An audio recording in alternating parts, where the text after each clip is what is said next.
doing a very quick mic test just to go see if everything is sounding nice. Very quick mic test just to go see if everything is sounding nice. Okay, so it's working out fine. And okay, we are live. No big announcement for now.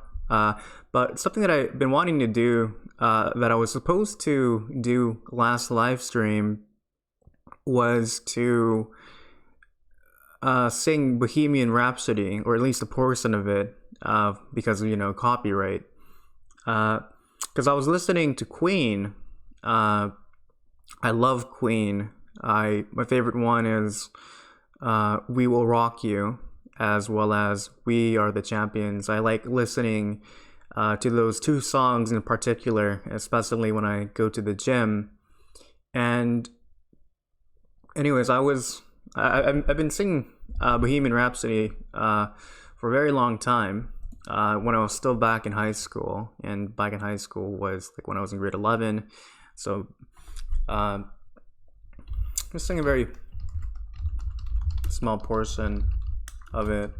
I'm not the best singer, but maybe we can start off the stream a little bit different. Try and make ourselves stand a bit away from the crowd. Okay, so I gotta put this like that, so I'm looking into the camera as well. Mama just killed a man, put a gun against his head, pulled my trigger, now he's dead. Mama, life has just begun, but now I've got it, thrown it all away. Mama, ooh, didn't mean to make you cry. If I'm not back again this time tomorrow, carry on, as if nothing really matters. Too late, my time has come, sent shivers down my spine, body's aching all the time. Goodbye, everybody, I've got to go.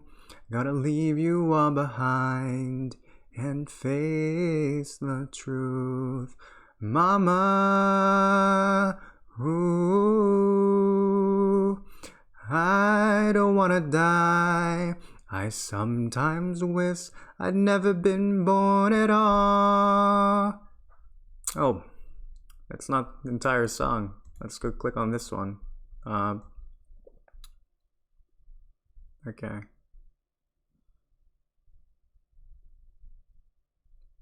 There we read this one. We read that one.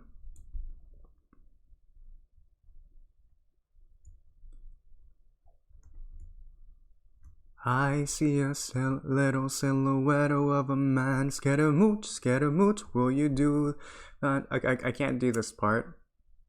Nobody loves me, he's a poor boy from a poor family. Alright, actually, well, hopefully next song I'll do something different. I was actually in choir when I was in grade 10 and grade 11. I'm a baritone, so what that means is that you can sing high, but not too high, like a tenor or a soprano, and you can sing low, but not too low, like a bass. So I'm a baritone, so it's like the best of both worlds. Unfortunately, modern pop songs, they don't cater to baritones and especially basses. It's a lot of modern pop songs. There's a lot of falsetto, and there's a lot of high pitched songs that are much more suited for tenors. Actually, now that I'm not too proud about this Bohemian Rhapsody song. I think a good baritone one would have to be who? It's not Freddie Mercury.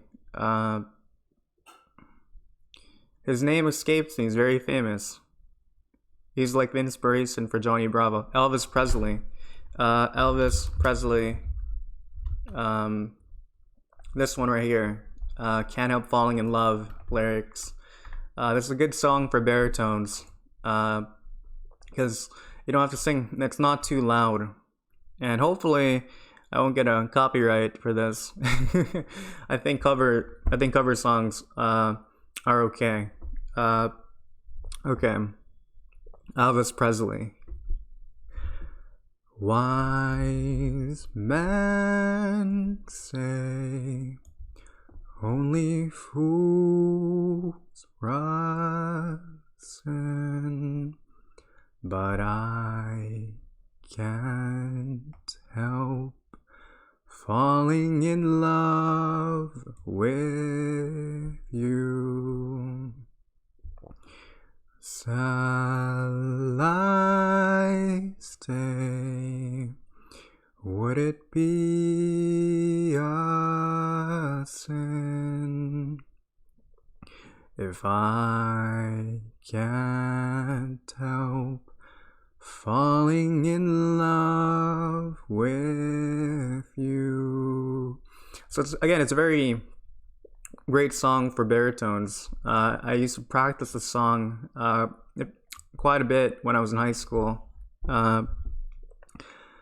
Like a river flows surely to the sea, darling, so it goes. Some things are meant to be. Take my hand, take my whole life too, for I can't help falling in love with you. Like a river flows surely to the sea, darling, so it goes. Some things are meant to be. Take my hand, take my whole life too, for I can't help falling in love with you. For I can't help falling in love with you. Okay, so I'm a lot happier with this song. Yeah, so Bohemian Rhapsody is one of my favorite songs. Elvis Presley, I believe he's a baritone, and he has a lot of great songs for you to go practice your voice. Another thing that would be good practice would be Simon and Garfunkel from like the 1950s or 1960s. Simon and Garfunkel, The Sound of Silence. There's actually a baritone version of it that you can find on YouTube, but I think for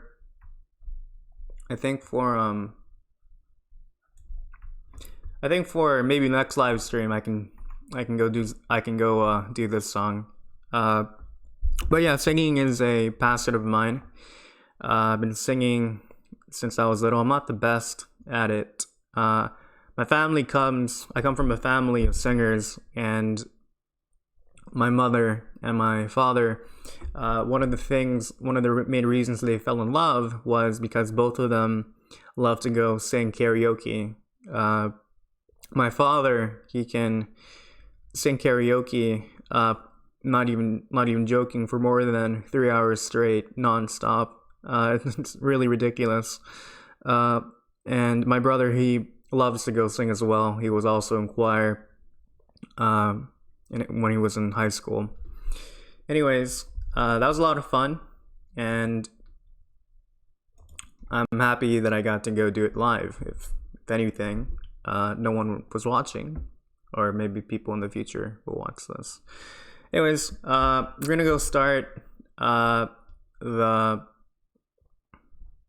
live stream, like, officially. So it's 12:09 in the morning, September 13, 2019.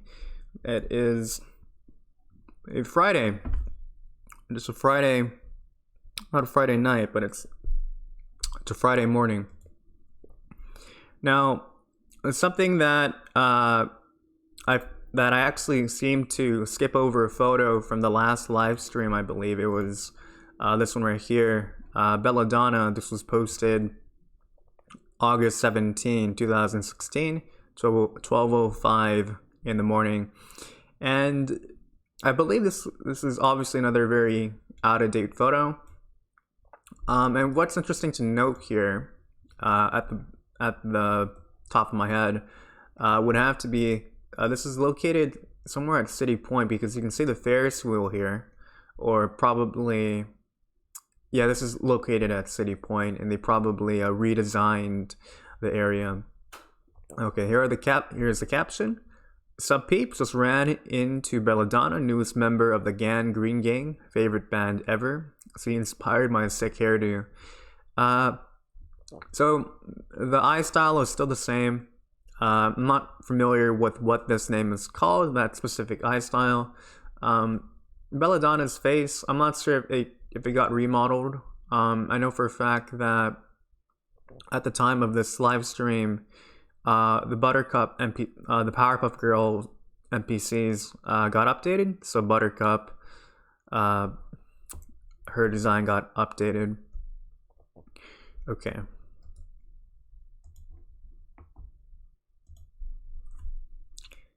Control V. Now we're gonna Control New, and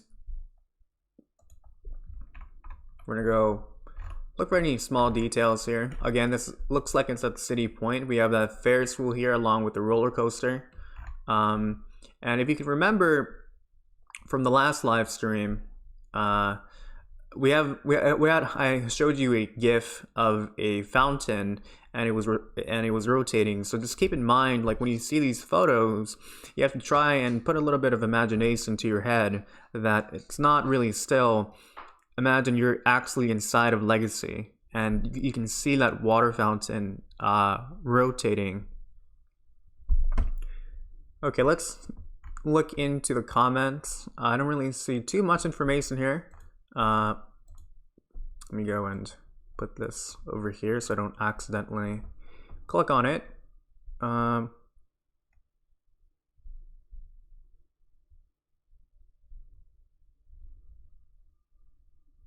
They moved the amusement park. Her face texture layout, yeah, that actually does look pixelated, but then again, theoretically, everything is a pixel when you think about it. But yeah, I kind of understand what you mean. It doesn't look as I don't know, NPC character hero look, as Belladonna's face is unique compared to our own character faces.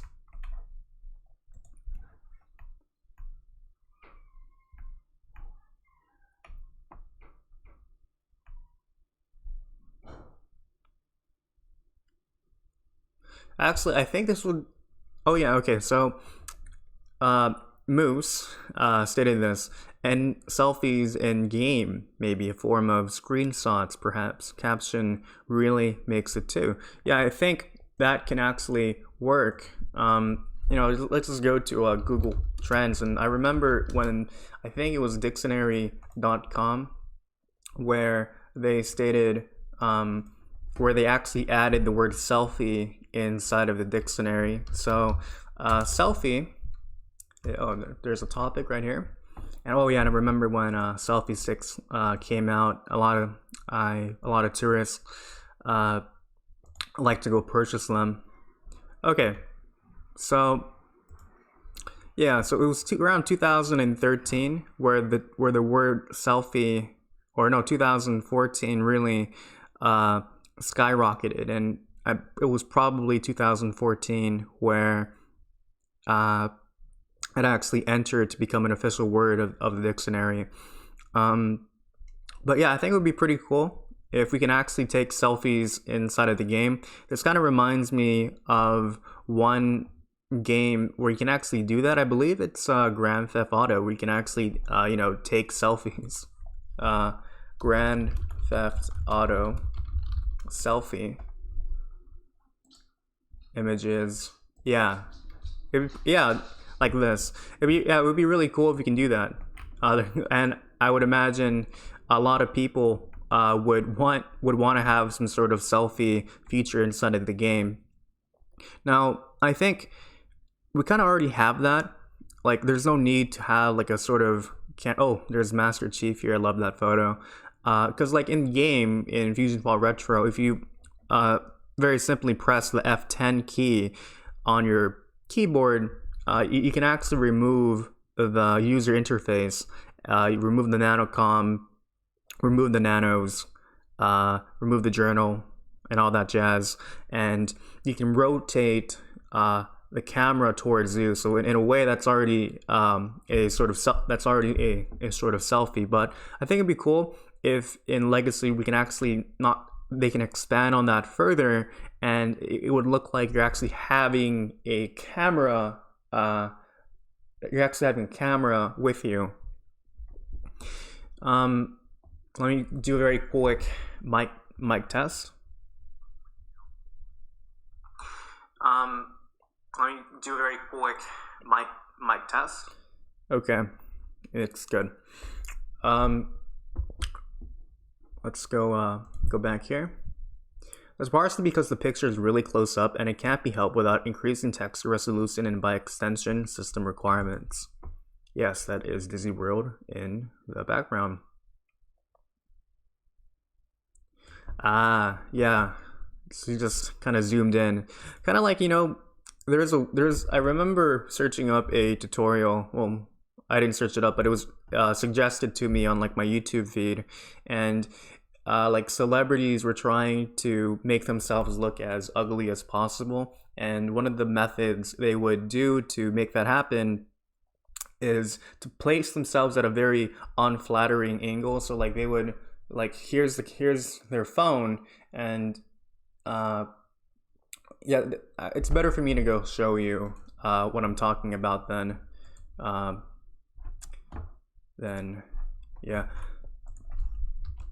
Unflattering selfie angle.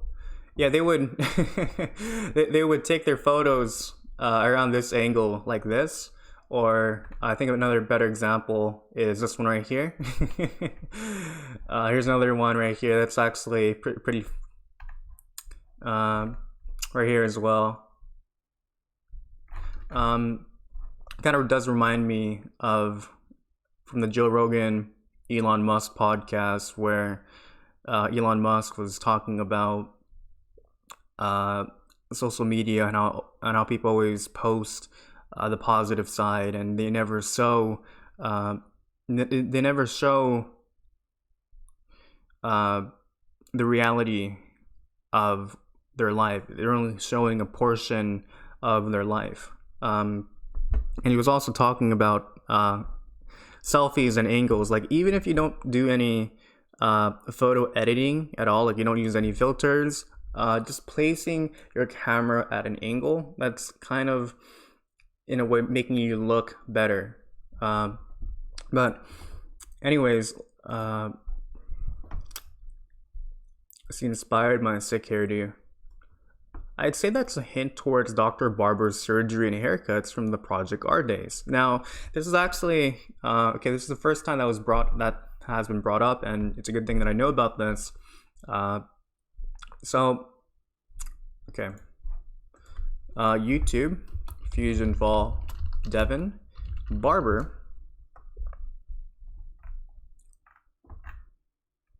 Here it is right here, from 7 years ago. Published August 7, 2012. I need to go like this one right here. Credits obviously to Devin.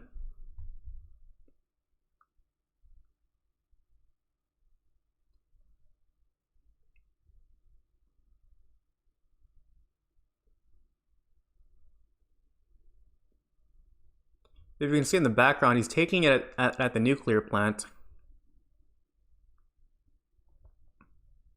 And it's pretty crazy. You can also change your skin color, maybe get a tan as well.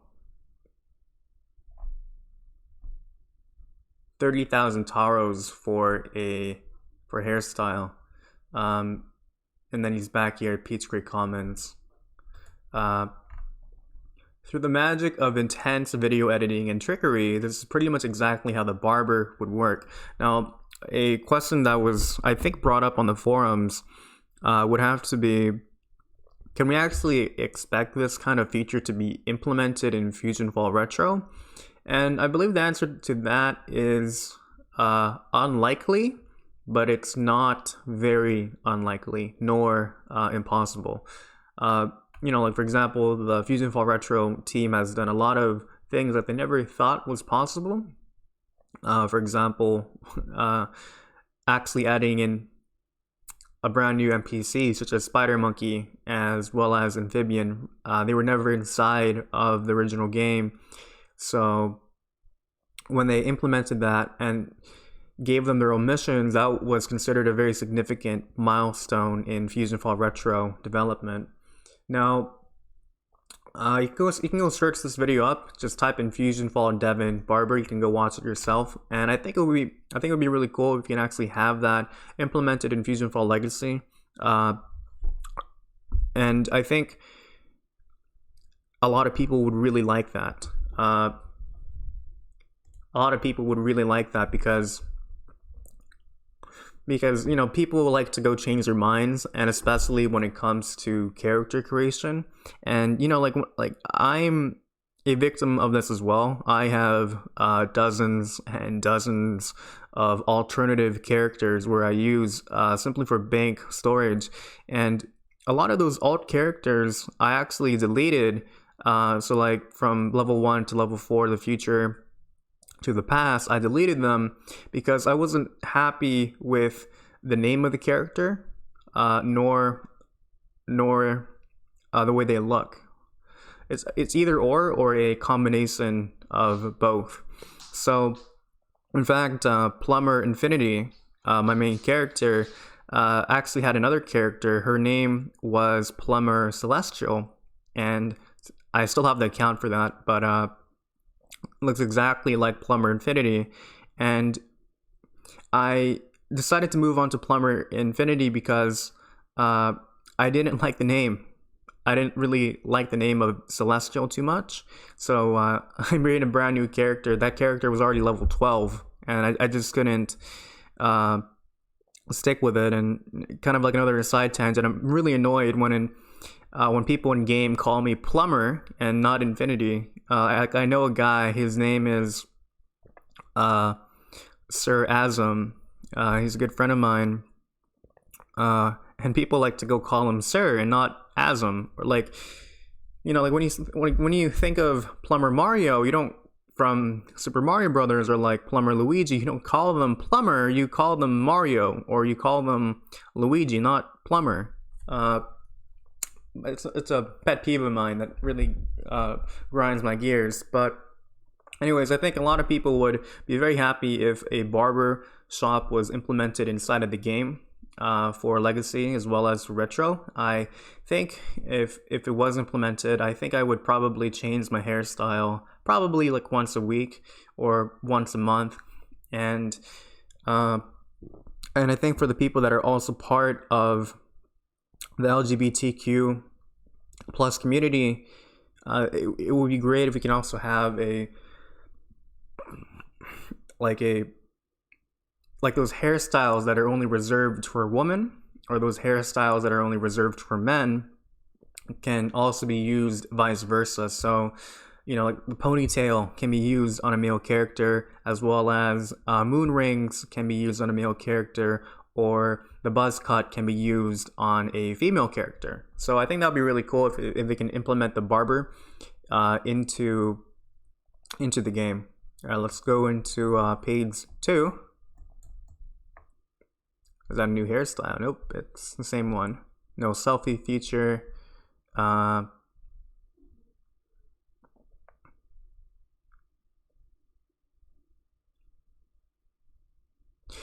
I wonder how they'll have Belladonna and Buttercup in the game together. In my opinion, they should have Belladonna first, have her as the first Nano, then, and after completing a few set of missions, I think I kind of understand where you're going. I think what should happen first is because you're inside of the future, right? And Belladonna now remembers who she originally was. She was Buttercup. So in the future of Legacy, your first Nano, if it is going to be Buttercup, I think it's going to be Buttercup. And then later along, when you go to the past and do your missions, probably in like downtown where Belladonna is, you can get yourself a Belladonna Nano with a completely different set of nano powers. But speaking about Buttercup and speaking about the Buttercup Nano, I think a great idea, it's a very simple yet a very effective idea in terms of teaching new players on how to level up faster, would be to give players a tutorial mission or a world mission, probably when you're still at the future, like level 3 or level 4, preferably level 3. You want to get it done as soon as possible.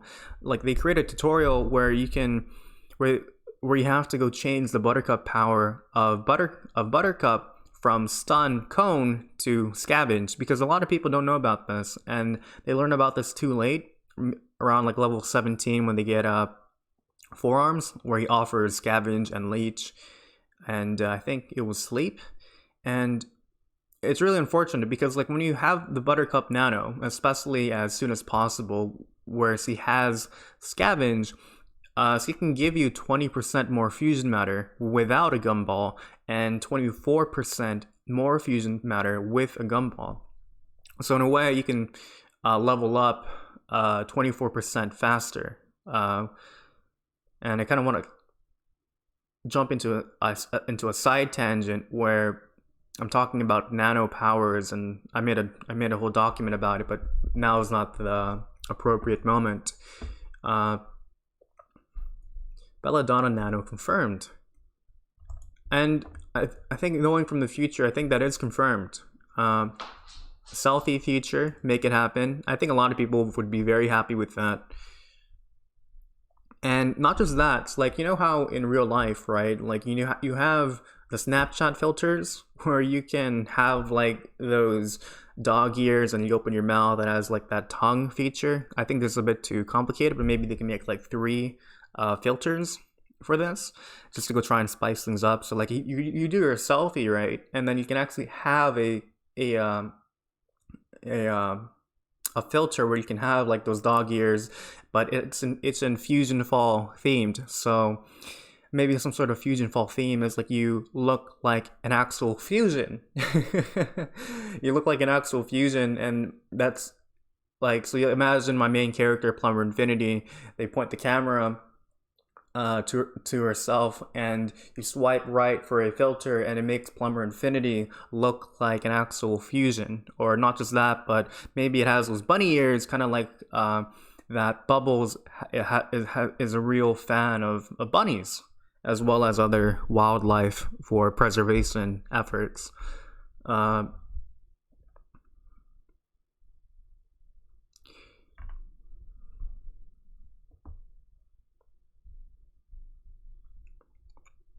So there's a lot of things to go talk about for this photo.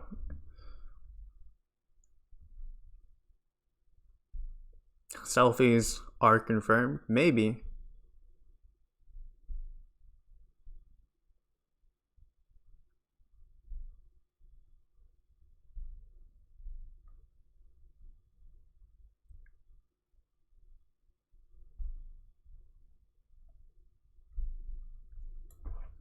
Okay, let's move on to the next one.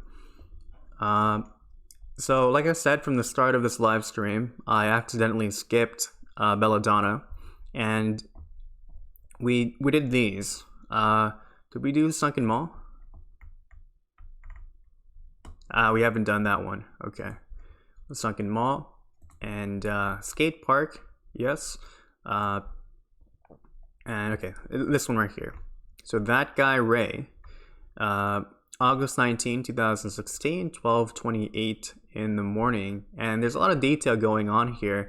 So they've definitely there's definitely an improvement to the auditorium. So imagine with me, this photo is not a photo, but it's actually, I don't know, like a GIF, which is also a photo, but just animate this photo in your mind. So we have these rays of light here, right? And we have these rays of light here, and I would imagine it actually kind of moving around. Those little details are important. Now, if you zoom in closer, the instruments are pretty much all the same. And now the big thing here is that if you look closer, okay, so Control and V plus, is that there's this character here that's dancing, and you can they're actually being displayed on the white TV. So it's going to make the place a lot more interesting. Now, is there someone there? This looks like just a bunch of pixels, but it feels like there's someone there. Yeah, especially when you're far away, because I know these instruments were always there. This is definitely a person. It just you can't tell because they're so far away. Now, something that you can see here is obviously that, and we have these lights. What is this one right here? This is a brand new structure inside of the Townsville Mall. And okay, so what we have right here that's showing right in front of us would have to be Bubbles, and so he's doing a dance, and this is actually implemented in FusionFall Retro, where Bubbles is actually dancing, and I have a very quick video for that I want to go show you. And FusionFall Retro, Bubbles dancing, and this was 11 months ago. Wow. Bubbles is a credit to Metal Snake 27, and if you just watch her closely, or if you just stay there for a while, she actually does do that dance. There we go. Yep, she's doing it right now. And yep, like kind of like that. So this is a feature that was imagined a long time ago, way back in circa 2016. So I'm glad that it's being implemented. Who's that on the TV? This Emperor Ectoshock guy, he, like, at the very like, have you noticed that every thread he's always saying that he's seconds away? Wasn't there a Sunken Mall and Riddler show? Yes, that is a giant plasma screen. Have a live camera. 20 to 30 short see-in show clips in there. Now, that's actually a great idea, but there's that problem of copyright. But at the same time, FusionFall is one big copyrighted project, so they could probably add those CN clips. Now, for the ones that don't know what I'm talking about, I'm referring to, let's go back here. So, you know those Cartoon Network advertisements? Cartoon Network advertisements. Right here, there's a whole bunch of them. There's hours and hours of content. I can't really show the video due to copyright. Oh, here's my favorite one with Johnny Bravo and Samurai Jack meeting at the laundry station. But it'd be cool if, like in FusionFall Legacy, if they can add these clips inside of inside of this giant screen. But it looks to me that it's only reserved for the auditorium. Now, something to also consider is that it doesn't just have to be at Townsville Mall. Like these clips, right, from the golden age of Cartoon Network, they don't necessarily have to be there. They can just be placed as little Easter eggs scattered around downtown, and not just downtown, but at like suburbs, at the suburbs, kind of like Goat's Junkyard. Like, you know, like when you enter Goat's Junkyard, right, you see an advertisement of Mung Dal from Chowder, right? And instead of that, you can actually have a video clip of the Cartoon Network commercials inside of there. And I think these little very small things would make the game a lot better.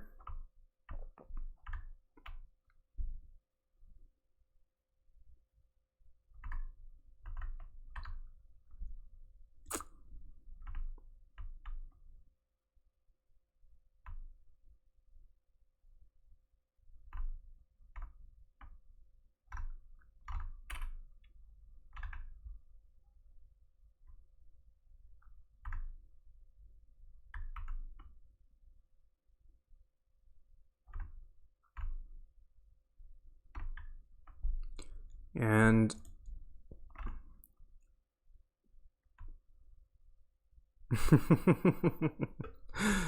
Bubbles is confirmed to have her eyes glued together. Ha.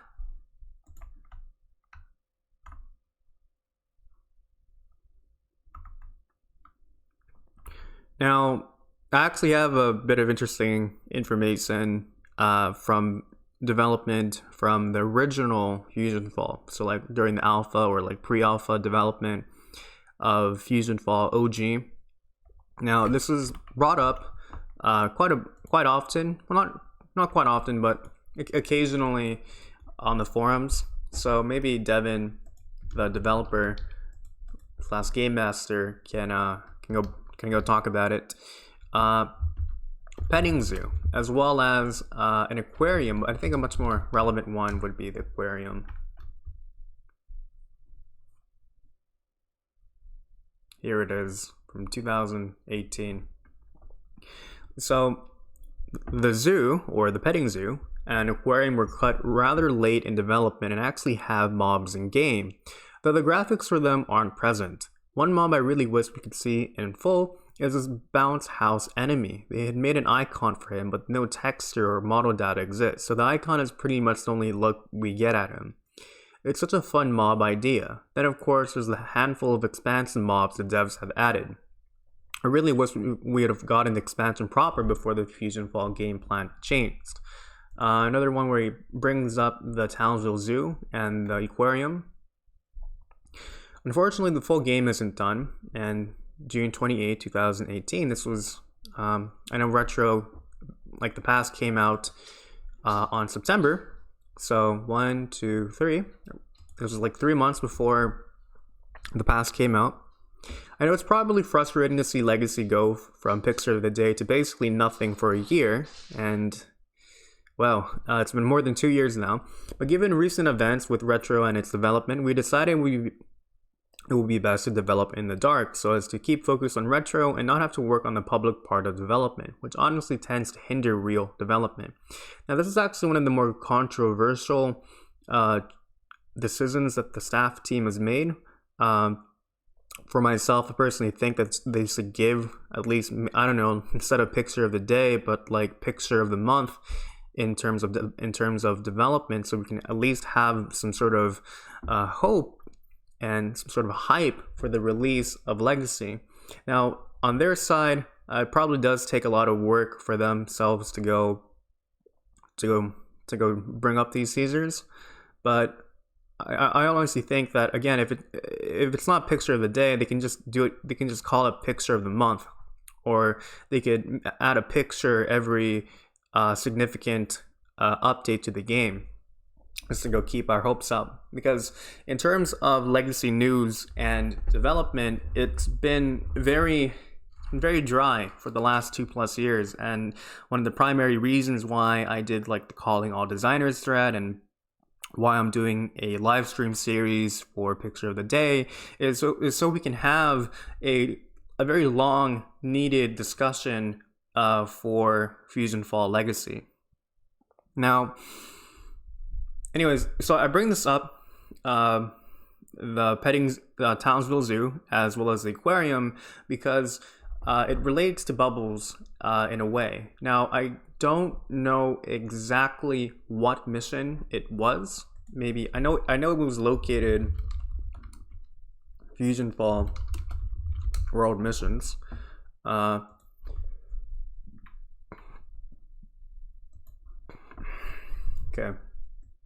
I know it was located in downtown, and I know it was something that you would have to do at Orchid Bay. Yes, it is. Yes. It was the mission series Fusion by the Sea, parts 1, 2, and 3. Hopefully, someone has documented the archive. So, mission offer: can you help find a cute newborn manatee? So he's been supported by some yucky fusion monsters down in Orchid Bay. Now, what's interesting to note here is that this mission plot regarding the manatee was actually a mission for the scrapped aquarium area from the OG pre-alpha FusionFall. Let's look into the rest of this. Fusion by the Sea, part 2 of 3, and more manatees.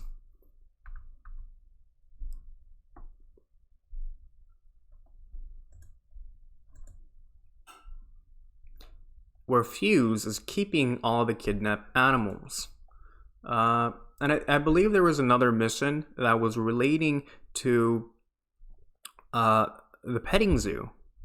Because, Bubbles inside of FusionFall Legacy is really he has a strong protectionist mother-like figure to animals in terms of preservation.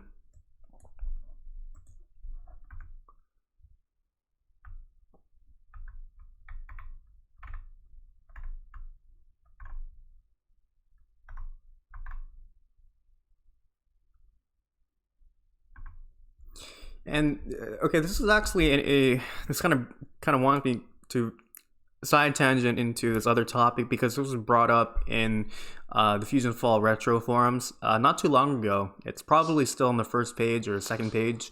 Let me go try and very quickly search it up on the forums.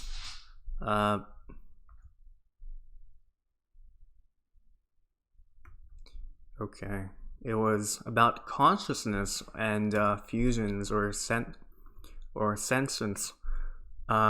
Here we go. Are fusions sentient? Yes, here we go. Yeah, this guy brought up an interesting question from August 31st, 2019. It's been about 13 days now.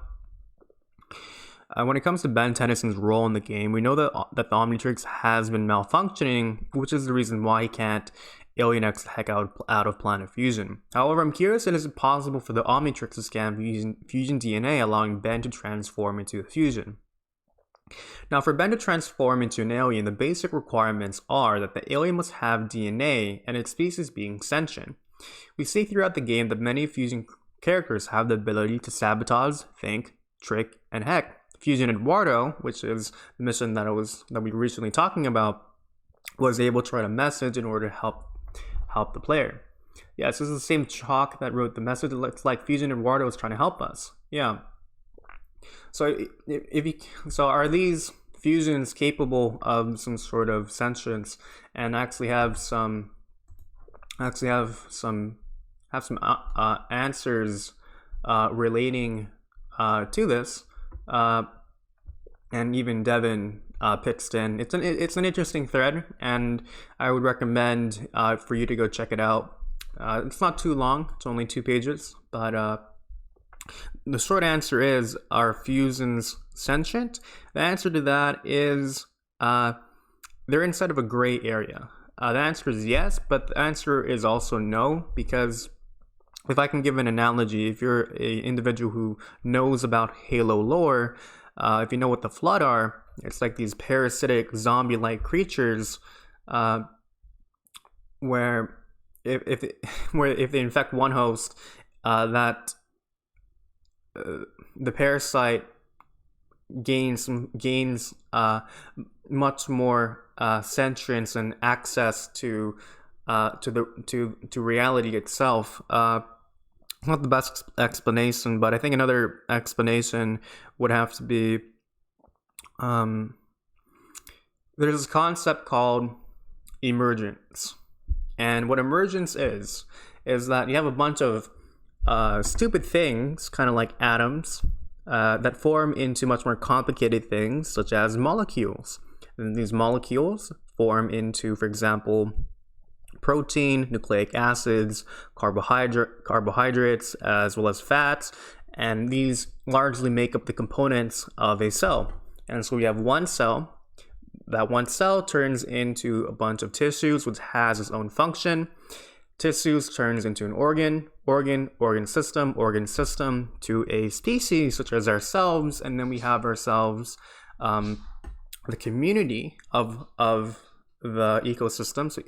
So it's not just our species, but there's also other living organisms such as like ants and spiders, and it just keeps going higher and higher to basically what emergence is that stupid things when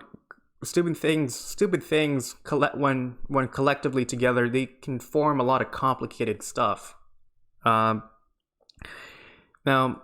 I bring this up in terms of sentience because that's fundamentally what fusion monsters are. They're just a bunch of fusion matter that through their parasitic means manage to gain much more consciousness. This kind of deserves its own video and probably needs its own script.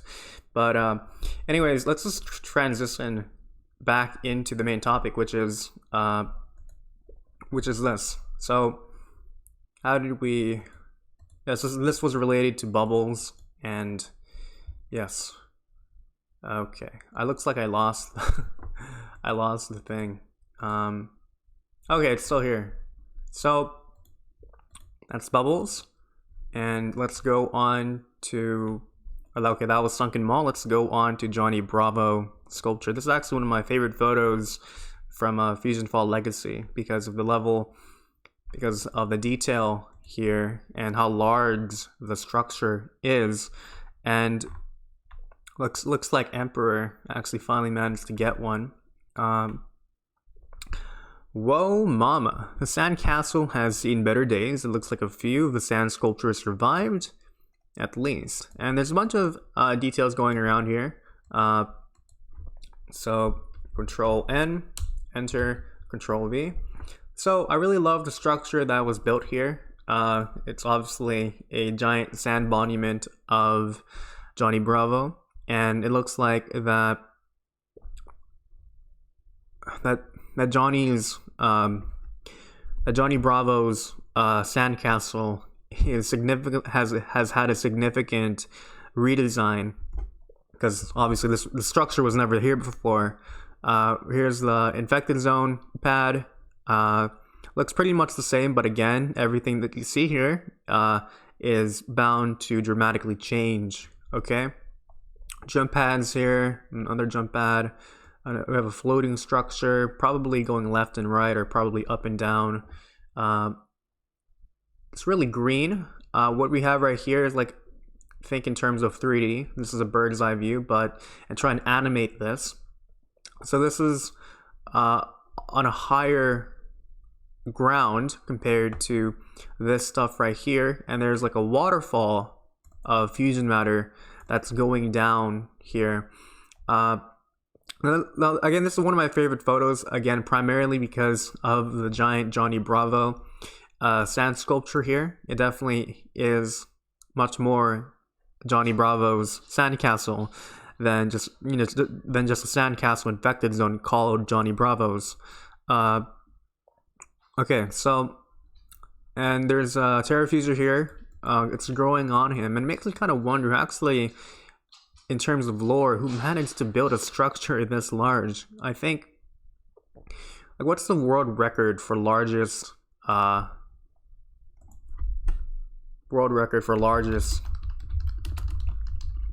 sand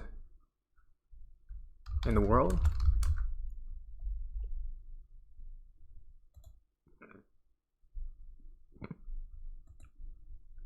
Was 57 feet and was made, okay, this is from Guinness World Records. This was done in Germany, June. Oh, this is recent. It happened this year. Okay, yeah. So this is obviously very tall. Required lots and lots of sand and a lot of time and a whole team to go build it. And so it makes you kind of wonder. Well, this is obviously not just like 50 feet. I think this is a lot larger. Well, we have these humans to do for scale, but I believe that Johnny's structure is a lot taller than this.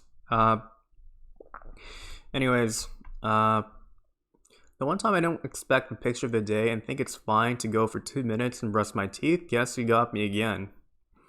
On topic, I love the way the sandcastle is looking now, especially Let Fusion Matter Fall. Yes, he's referring to this one right here. That's quite an interesting structure by Johnny Bravo's legs. Yes, there's this thing right here. That structure already exists, and it's found at the Darklands. I believe it's located primarily at Fuse's lair. You can go climb on it nearby Fuse's islands. Kind of wondering why that's there. Maybe it's some sort of quick passage way for you to quickly climb the structure. So your character warps in here.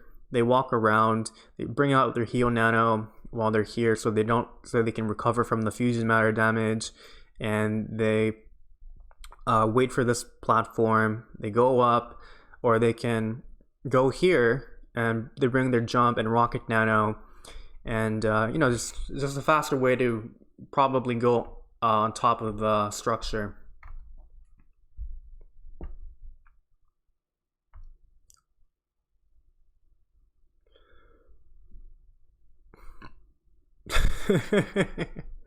Or that someone in Bravo Beach wasted their lives to make a sand sculpture of Johnny Bravo.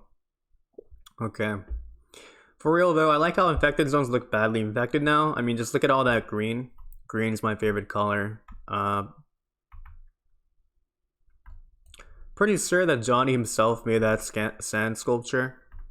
Is that a new place? Oh, here's a very rare post from the magical dealer.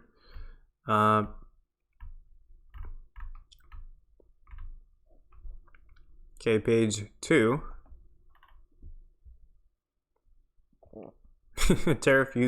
Terrafusions on his chest makes this really funny.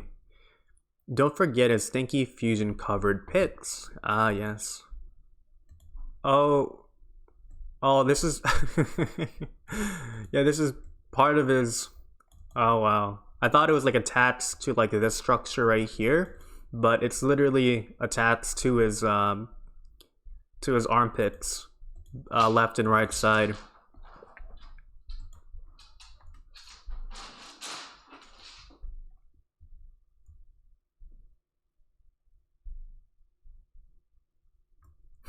Keep it PG.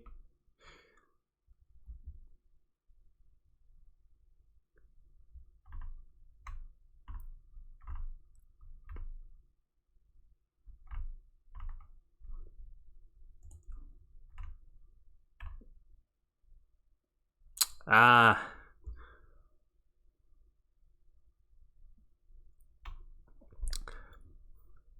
Honestly, I think it would be really cool if you can go inside of the sandcastle. We have precedent for that from the kids next door, and uh, kids next door sandcastle. I spelled that really wrong. Uh, it was Operation Beach, I believe, where they actually go inside of, I think, probably a sandcastle. Season 2, episode 24, and let's look into the images for this. Yes, and it'd be pretty cool if this guy was actually a minor character in FusionFall Legacy, where you can actually go inside of the sandcastle. And this guy, he's really upset because a fusion kicked him out of his own sandcastle, and like the hero is being given a task to go inside, and not just that. It's not just like it's not just like an ordinary lair where it's all pitch black and stuff, but it's actually decorated, where there's sandcastle structures that you can go visit, and there's like sand creepers and much more fusion monsters inside of the area.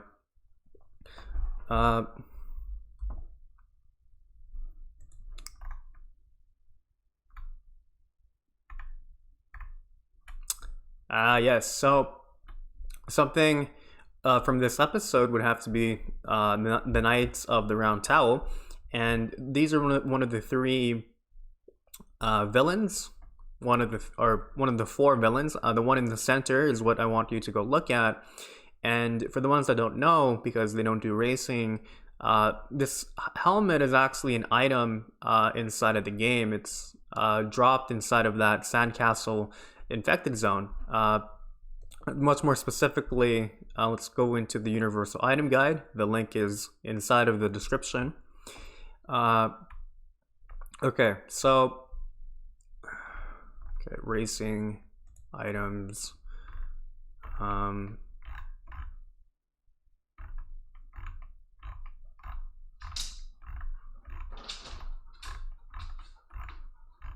This one right here, Knight of the Round Towel.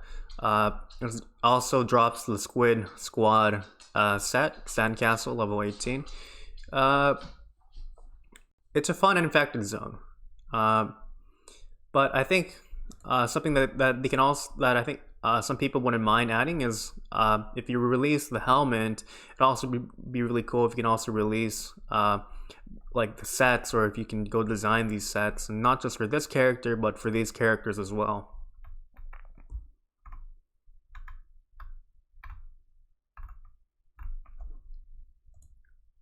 Okay, so I've been live streaming now for 1 hour. I'm going to take a very quick break, so it won't be too long. I'm gonna drink some water, and yeah, I'll be right back. Let me go and video capture the device. Mike.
Okay, I'm back.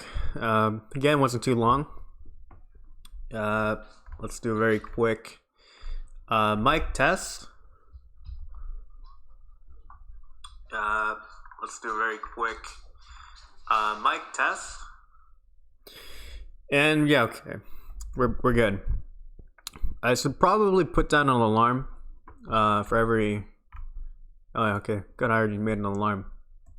So for the next water break, so I don't hurt my throat. Okay, you were talking about the Johnny Bravo sculpture. Let's go move on to the next structure or the next photo we can look at.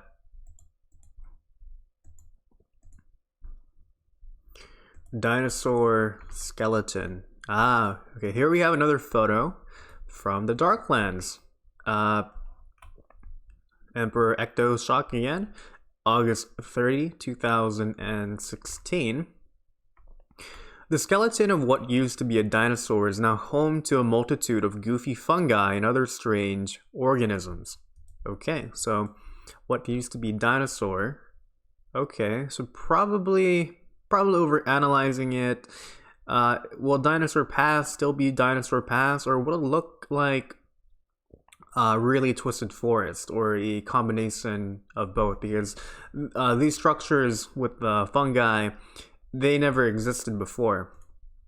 Okay, let's go have our first look into this photo. So the first thing that I notice is this is obviously Mandark's research station ship, and this is obviously the large bone structure that you see while you pass by Forsaken Valley. No, while you pass by Dinosaur Pass and into the fire swamps. Those are the obvious things. There's fusion matter on the ground. It kind of makes me wonder, if you were to go past it, will you actually get damage? I think that's unlikely, but probably while you're entering from Dinosaur Pass into the fire swamps or whatever the next location is, it's going to be a lot. It's going to be a lot different. In the last live stream, we saw a photo of the fire swamps. And let's just very quickly go back into that. Fire swamps photo was the very first, I believe, Darklands photo. Oh yeah, it's also on the same page. Posted September 5, 2016, and you know, inside of retro, there's been changes to what's been going on. So here's fire swamps. Here is probably again Dinosaur Pass, and let's just look into the comments for any other interesting information that we can talk about. Good job at beating Stevie for once. 6 to 2.5. All right. There's a lot of these fun and games.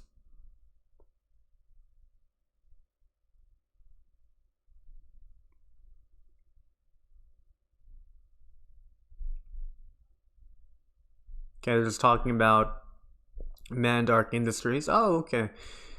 This was inside of the Legacy live stream. I actually haven't watched this one yet, and this is something that I would like to watch in the future. Maybe perhaps at the end of the series, but that's going to be a long while from now. So probably, at least to myself, I'll watch this. Chowder, number 2, the nachos. What is the octopus saying? I see bubbles. I have a feeling this won't be the last Darklands picture of the day. No, it will not, and that's the good part. I'm actually much more interested for the Darklands, because that's where like the late game content is going to be, as well as like for the post game in terms of like grinding ultra rares and, you know, for the economy. So I'm a lot more interested in that, and what our final treat is going to be.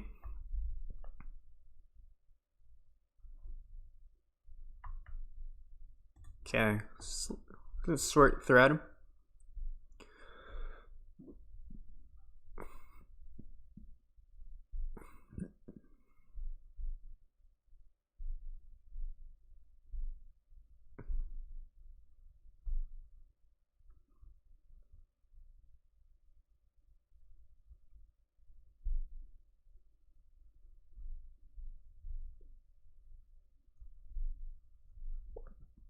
I'm almost 100% positive that's the airship. Once I warp to my friend who was there and the ship is low enough to, I think springboard jump onto. Yes. Okay, this is an interesting thing that we can talk about. Okay, thank you for giving this photo. Okay, so 4K, no, it's inside of the Discord server. Oh, and yeah, speaking about Discord, please join the Infected Zone Discord server. The link is inside of the description. I believe it's pinned. I pinned the thing. Here it is. Yes. This guy. His name is also, interestingly, Brian as well. It's a coincidence. I like to go bring this up.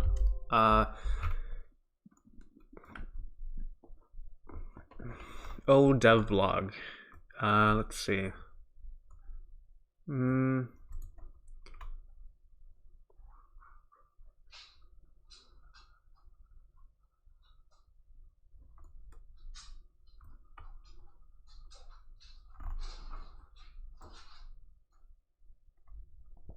Hopefully I can do a very quick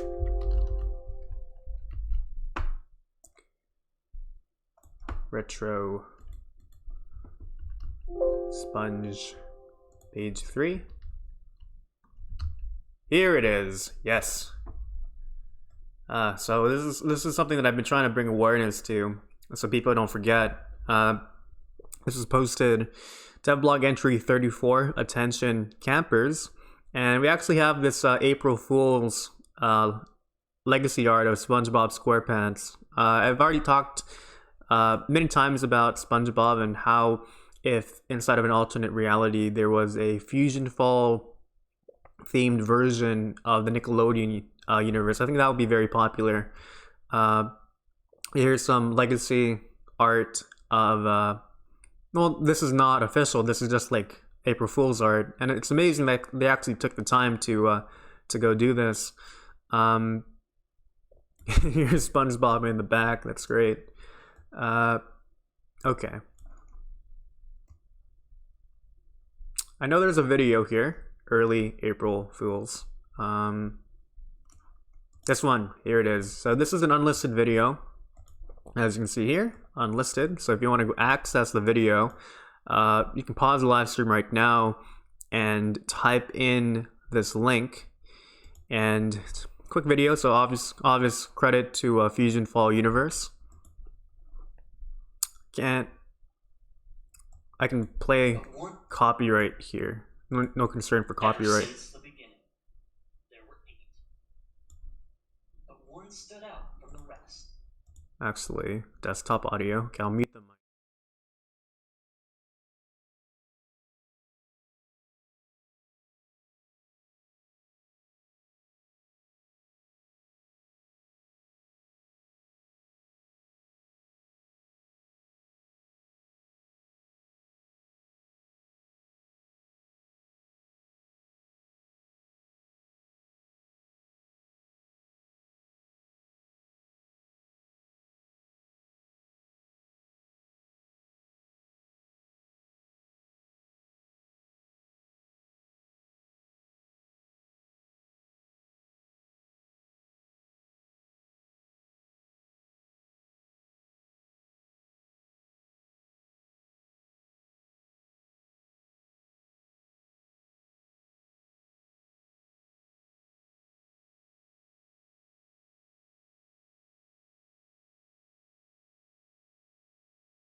I turned off my mic.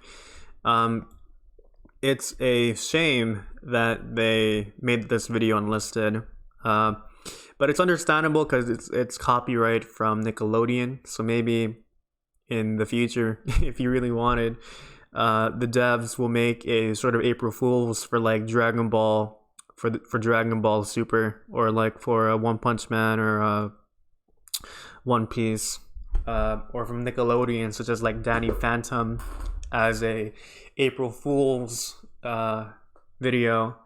Let me go check if the mic is okay. Mic is on. Okay, so there's an interesting photo here. I'm not sure if you should actually take this seriously, and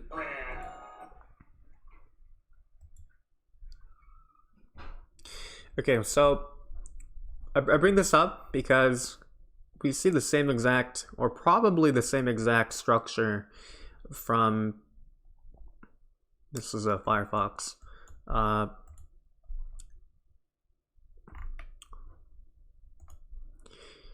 We see the structure, the dinosaur thing, skeleton, and we see a Mandark ship. So we can probably assume, and again, everything that you see here is bound to dramatically change. We can probably assume that there's going to be a bridge here, and these structures are going to be here. And again, like, remember the render distance, right? So just because it's here in the background doesn't necessarily mean that it's close by. It can probably be far away. So this is actually really cool. If this idea concept is still here once Legacy comes out, it'd be really nice to go see this inside of the game. And I would probably stand where SpongeBob is standing for a photo. So yeah, it's a lot of fun. These structures kind of remind me of Devil's Bluff and Devil's Canyon. I probably should have not closed that tab. This is Chrome. Okay, this one. There's actual things right here. SpongeBob was a pretty obvious choice and was in fact one of the very first characters we chose to be in Legacy. Many of you might remember seeing his silhouette from one of the very first devlogs we published. Well, thankfully the wait is over.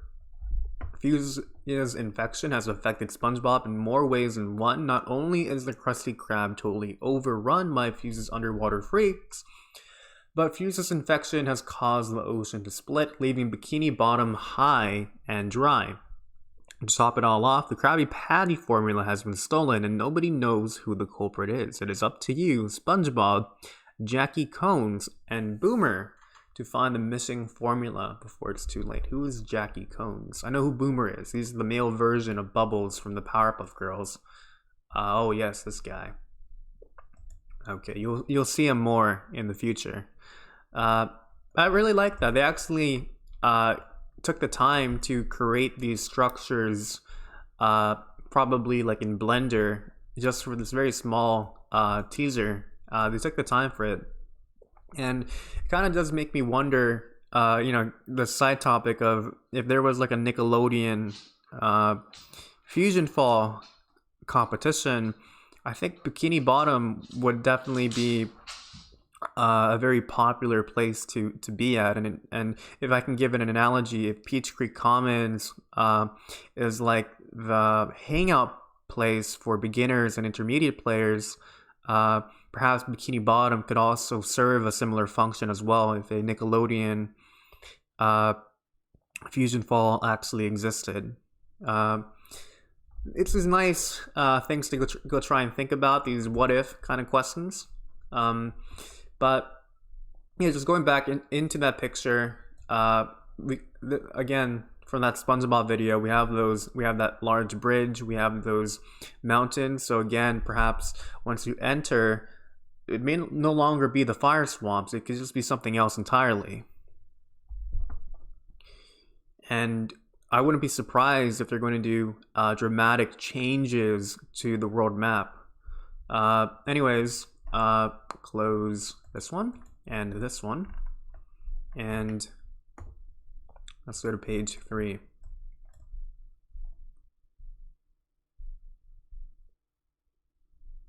Okay.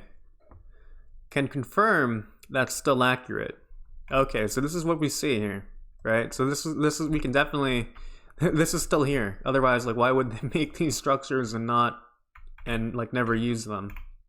But I kind of contradicted myself because they made like the Bikini Bottom structures for like a 1 minute long April Fool's video. But speaking about April Fools, and again, this if you haven't noticed by now, this is not just picture of the day. This is also infinite possibilities, many multiple tangents. If you weren't around for this year's April Fools, it was actually pretty interesting. Let's go search up that video. I believe it was XPC Gamer who documented the video. It was a lot of fun. Unfortunately, I wasn't there, but I was actually online at the same time too. So FusionFall, Retro April Fools, or it was Ben, Bud, and Coyote. Yeah,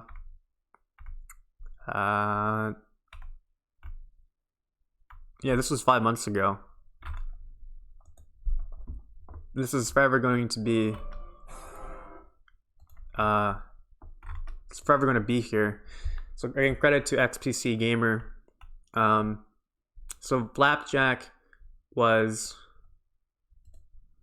and a bunch of other characters, they were all running around from their traditional spots. And a whole bunch of people were following them as well. Here's Dracula here moving around randomly to different locations, and people try to go follow them. It was really bizarre. So this is going to be a memorable thing, and I'm glad that XPC Gamer as well as Ben, Bud, and Coyote managed to go document the footage. It's a nice video. Oh, here's did he disappear? Grim killed Runty. Oh, I remember. People were talking about where's Runty? Oh, yeah, okay. Here's Grim. That was really cool.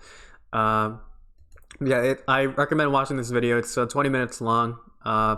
Again, just type in FusionFall Retro April Fools. I'm kind of wondering what next year's April Fool's prank is going to be. For this year, a lot of people were speculating that the developers were going to like wreck the economy or do a whole bunch of other stuff. I actually still remember that thread, FusionFall Retro forums April Fool's special. Yes, it was 4 pages long. And it's actually kind of amusing that none of them actually got it right. Some funny ideas a few friends of mine and I came up with on Discord. Sliders go off the rails and send you into the unknown. NPCs in Fusion switch models with exceptions like Kevin. Fusebreaker hurricanes are now level 1.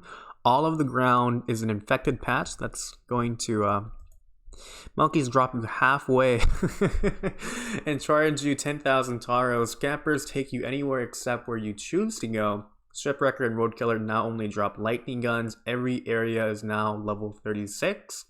All weapons and clothing stats are now level 1, and event vehicles return but are half of your walking speed and cost 100,000 taros. So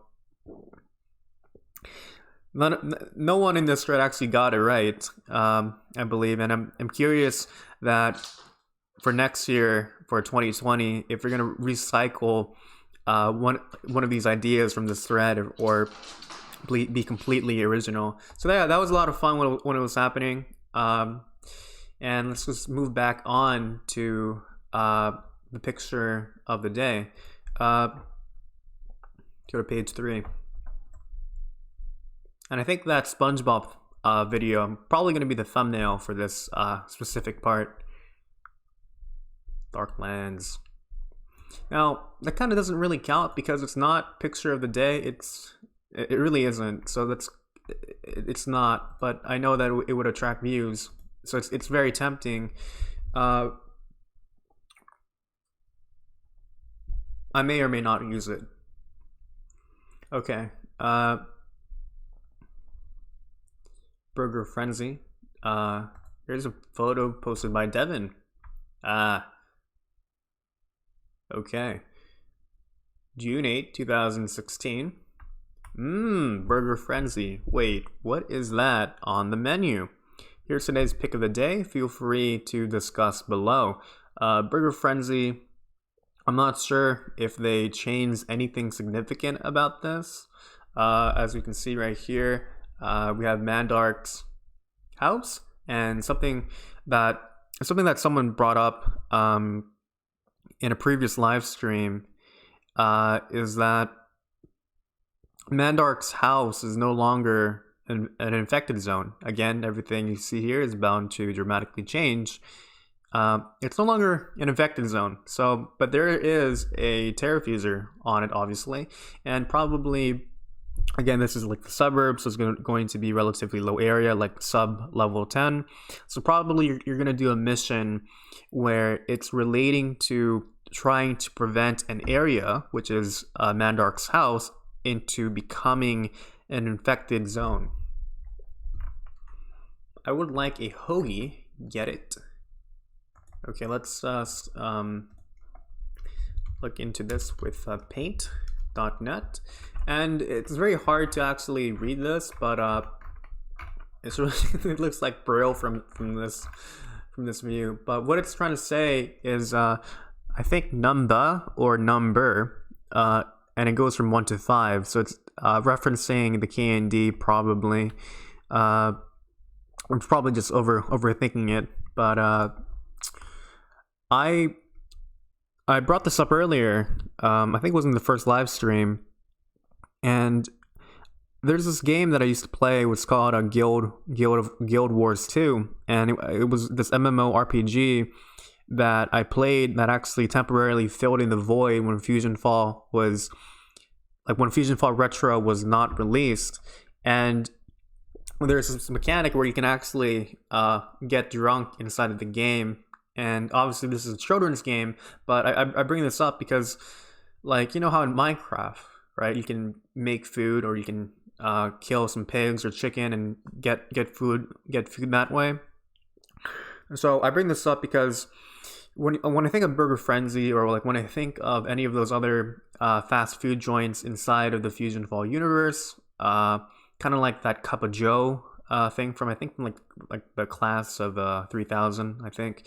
I think it'd be really cool if we can actually go inside of these stores. Maybe not go inside, but maybe if there was like an NPC outside, or maybe like there was like an NPC outside, right, and like a Dex bot or an android that's dressed up as an employee, or maybe not a Dex bot or mandroid, but maybe as like an actual NPC character you can order from, and they actually have their own Burger Frenzy outfit, and you can order items from like number 1 to 5, and you can actually place it inside of your inventory. So maybe number 1 is going to be a burger, number 2 is going to be a smoothie, number 3 is going to be fries, and when you buy them, let's say like a burger is 500 taros, a smoothie is like 300 taros, and fries are like 200 taros, right?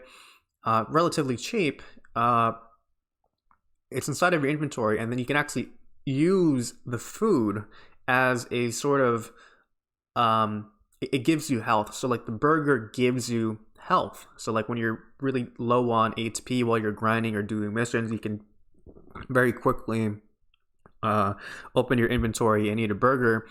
And just to go a bit farther from that, you get a burger, right? Or you drink your smoothie, or you drink I don't know, the Cartoon Network version of Monster, or like Red Bull. You drink that version, right? And you get a temporary buff for the next 3 to 5 minutes, where you can actually run faster, right? So these are pretty cool ideas that I think a lot of people would appreciate, these small details, right? And just imagine, like, once, if this actually does come out, you go with your online friends to Burger Frenzy, and you're just chilling there eating hamburgers, and probably just eating hamburgers, And it's not just Burger Frenzy. Like, we have that Cup of Joe thing. He sells coffee, and again, maybe you can get some sort of speed boost from that. But what's another store?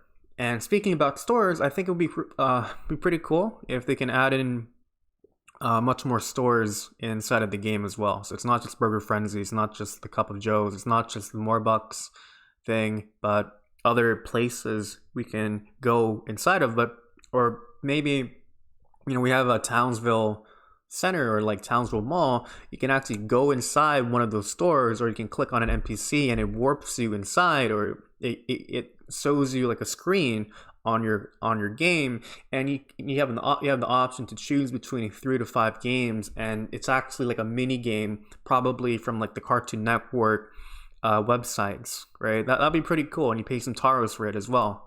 And there's like a leaderboard where you can compete with your friends as well as other people, similar to like the leaderboard when you're doing Infected Zone racing.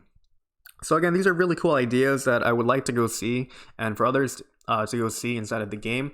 Have Burger Frenzy, have those other restaurants and other stores that actually give you something, and it actually goes inside of your inventory and gives you some sort of special effect, such as like health regeneration, or like an extra speed boost, or maybe even stealth, some sort of magical treat given by Grim or like Juniper Lee, or like from Chowder, where it actually makes you invisible. And maybe from like Grandpa Max's cooking, he gives you some sort of alien cuisine where it temporarily turns you into a dog, or it temporarily turns you into like a fusion spawn, and you're like disguised.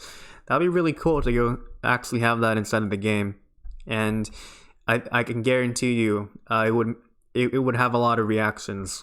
I Spy Genius Grove. Star Dream wants burger. Too bad, I'm only a robot.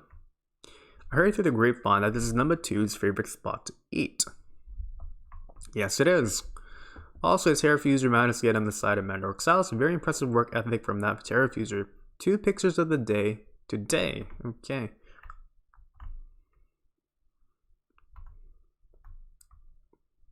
I love that feeling where we're here in the distant future and we get to go binge through all of these picture of the day photos.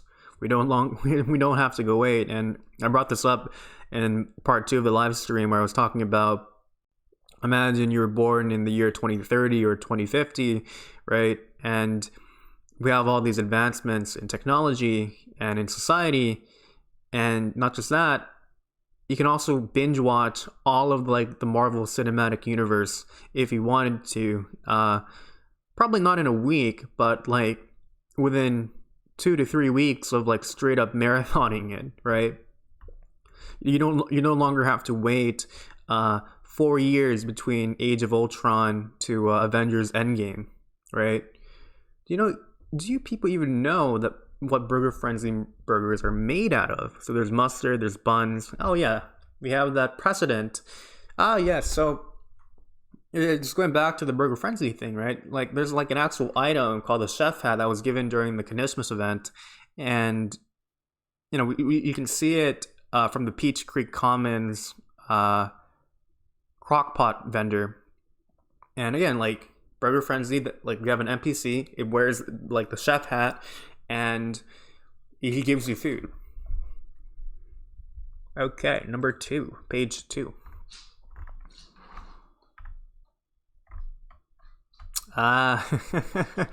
If you notice here, it's called Will Tilt. However, I guess in 2016, Devin was still calling himself Will Tilt, and there's actually a somewhat interesting story to why he used to call himself Will Tilt. And I know this because I'm working on this super special project, very long-term project. Let's see. Actually, let's make a duplicate of this tab and search by user. Oh, not that one. Devin and Wilt. Tilt? Is that how you... No, that's not how you spell it.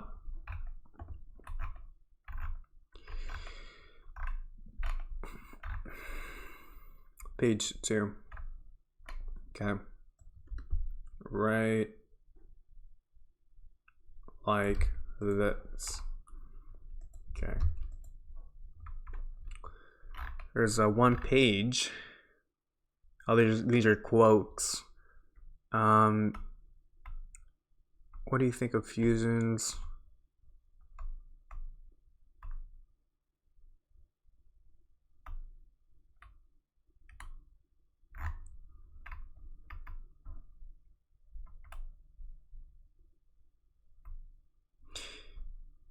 There was a question and answer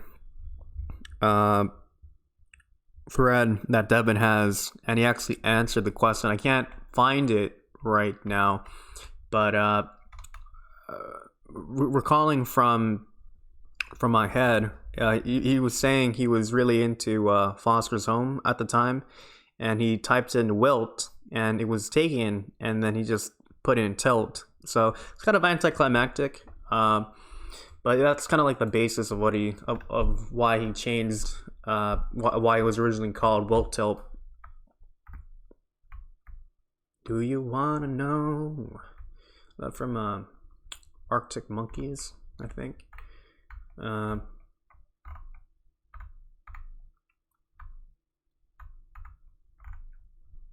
Okay.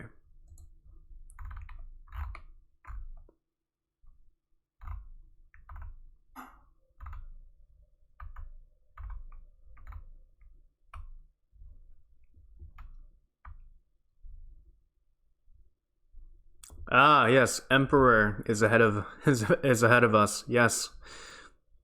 Like there should definitely be a function that will allow us to consume a certain food that could either have a beneficial effect on our HP or our offensive defensive stats for only a certain interval of time. I give it a much more realistic direction that even though we're 24/7 fighting off Lord Fuse, that we have time to keep doing so, but not on an empty stomach. Yeah. Like, how do our characters, like, when we log outside of the game, right? What do our characters do? Like, do they go home? Do they like where do they sleep? Like, where do they eat? Like, what do they do when we're not playing the game? Like, what is Plumber Infinity? What is Party Planner doing? Since I'm not logged into the game right now. Again, these minor details, right? You can actually own a house or maybe some sort of secret basement where you can have your character have their own decoration. Kind of reminds me from Pokemon Diamond, Pearl, and Platinum, where you can go underground and you can build your own basement and decorate it as well. And that was, if you went down long enough, I believe, like 100 times, I think, you can actually access the Pokemon Spiritomb from Generation 4. I remember my older brother. Now I'm older than my older brother when he was doing it. He was with his friend. He was trying to get Spiritomb. Okay. Burger Frenzy, Dex Labs. Okay. Okay, we have a pretty significant photo here. Stevie won again. The hustle and bustle of Dex Labs has increased a ton since the time travel experiment was announced. Okay, so we have another, let me go close all of these windows and expand the canvas. Okay, so we have obviously Dexbot there. We have these string of numbers, or probably coordinates. I don't know what that is. And obviously this is, maybe not obviously. Is he inside of a building? Because, yeah, he's outside. No, he's inside of something. Is he? Okay. You see this, right? You see this? There's like a path here. So I'm under the assumption that this Dexbot is at the other side, is parallel to this one right here. So if he's inside of that, maybe we can actually go inside of Dex Labs, right? And we can actually explore the area. Now, in the original FusionFall, we actually had the opportunity to go inside of Dex Labs. It was kind of huge. Let's bring up some footage of that. Hopefully, Legozord can go provide us some footage. YouTube FusionFall Dex Labs. Here it is. This is from 8 years ago. So again, credits to well, 2,000 views and only 1 like. That's very unfortunate. So credit to 77 awesome dude from this for this video. Published 6th of May 2011. You can tell it's dated because he's using Hypercam. Okay, this is a 6 minute and 34 second video. Let's go speed it up by 3 times. So this is like the inside of Dex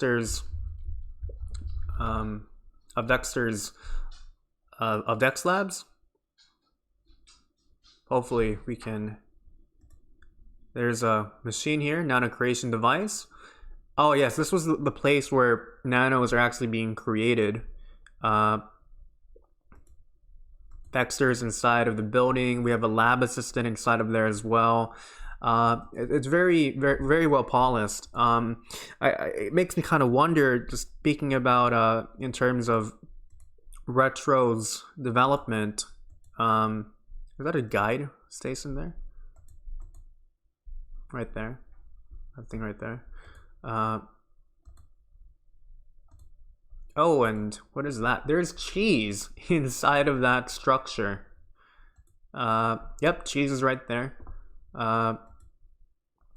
There's that from Symbionic Titan, that robot right there. That's Flapjack, I think. These nanos are in development. Johnny Bravo is here as well. Lab assistant Sky. So again, credits to the 77 awesome dude. Thank you for posting this video. And just speaking about in terms of FusionFall retro development. So again, just going back into the Ben 10 update and the significance of that content update, with them including Amphibian as well as Spider Monkey. I think what's going to happen. Okay, so like you're at the precipice. You have an access code where it leads you into a portion of the null void. That right there is huge and really significant in terms of FusionFall retro development, because for the longest time the community and maybe like the developers thought that it was like impossible or very difficult, very difficult to include a brand new area, which is the null void area inside of the game. So I bring this up because we see the lab here, right? And I think hopefully in 2020 we can see the inside of Dexter's laboratory again. And not just that, we can, in the distant future of 2020 or maybe 2021, we can the team has figured out a way to add in brand new nanos. And perhaps the next significant content update is that we can go inside of Dex Labs, and not just that, we can make a brand new nano. That would be great. That's groundbreaking right there. And so people from the future, very lucky for you to go experience that. Hopefully something similar will happen. So again, we see the structure right here. This Dex bot is parallel to it, so he's inside, and so probably we can go inside of the building of Dexter's laboratory of Dex Labs, and obviously there has been a redesign of the area, so that would be really great. Now, I actually made a comment about this about 2 months ago, and something that I posted on the forums would have to be like okay, so if you have not seen the FusionFall Legacy trailer yet, it's important for you to go watch it. Let's just bring up the video right now. Okay. FusionFall Legacy trailer. So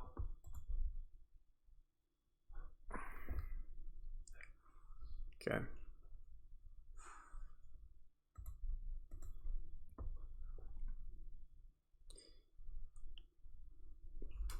I am Weasels right there.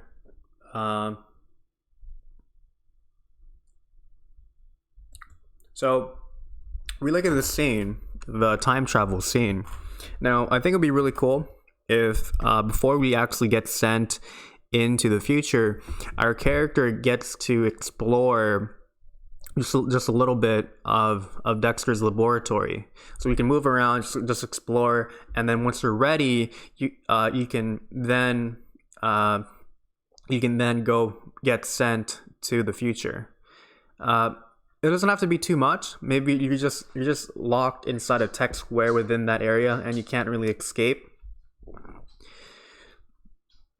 until someone figures out a way to escape, and like the devs will patch that up. But anyways, it would be really cool if like the developers can, again, like before we go into the time machine, we can move around and see the rest of Dex Labs. Like we can go around inside of this building, and not just that, it's not just this Dex bot, but we have a whole bunch of Dex bots moving around to and fro, because it's a very busy place, because, you know, Dexter and his Dex bots, they're building an army to go combat Fuse's forces. Now, let's go look into the hustle and bustle of Dex Labs that has increased a ton since the time travel experiment was announced. So again, significant update to Tech Square. 10/10 most important picture of the day ever. And Fusion Aqua Abyss, he's the guy that is responsible for the FusionFall wiki, as well as for the FusionFall Legacy wiki. There's actually 2 wikis, one for the OG and Retro, as well as one for FusionFall Legacy. Now, I'm not sure why there's a need to create a legacy one, but this guy is a unsung hero within the FusionFall community. He's a guy that's largely responsible for maintaining the wiki, and he has a Discord server as well. It's not very active, but it's there. This is ay Dios mío, my God. I love that it looks like Dex Labs has an interior courtyard. Unless it just looks like that from the perspective. All the sciencey stuff looks awesome too. Dogon forgot to press tweet, apparently. Dogon literally forgot to press the tweet button for 40 minutes. This is why I love these, that they're hilarious and professional at the same time. Nice, I love it.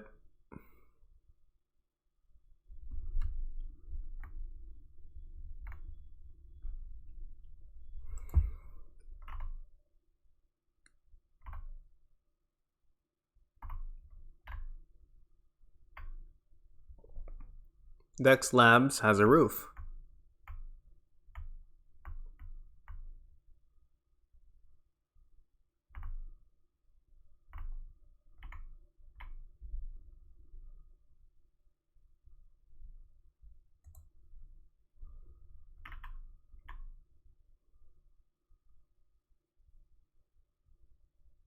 Yes, I agree.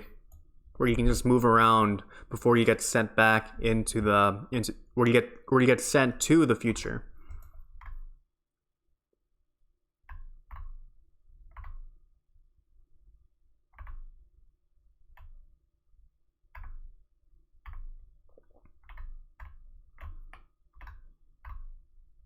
Nothing too much from the comment section. Maybe we can break a rule. Maybe page 4 will have something.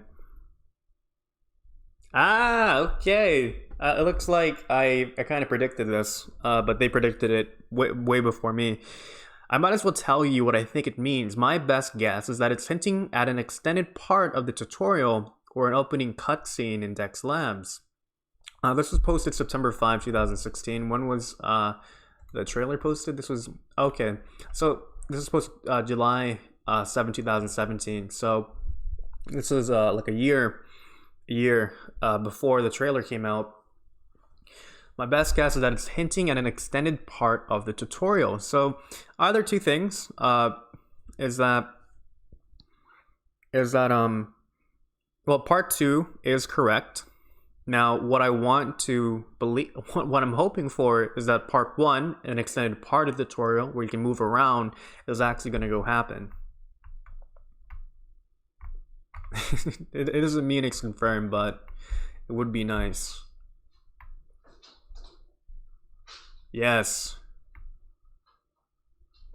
Walking into Dex Labs, possibly walking by experiments from the old show even, and eventually Dexter Computers leads us into the chamber, but rather than making our character there, we would have already made it before we entered.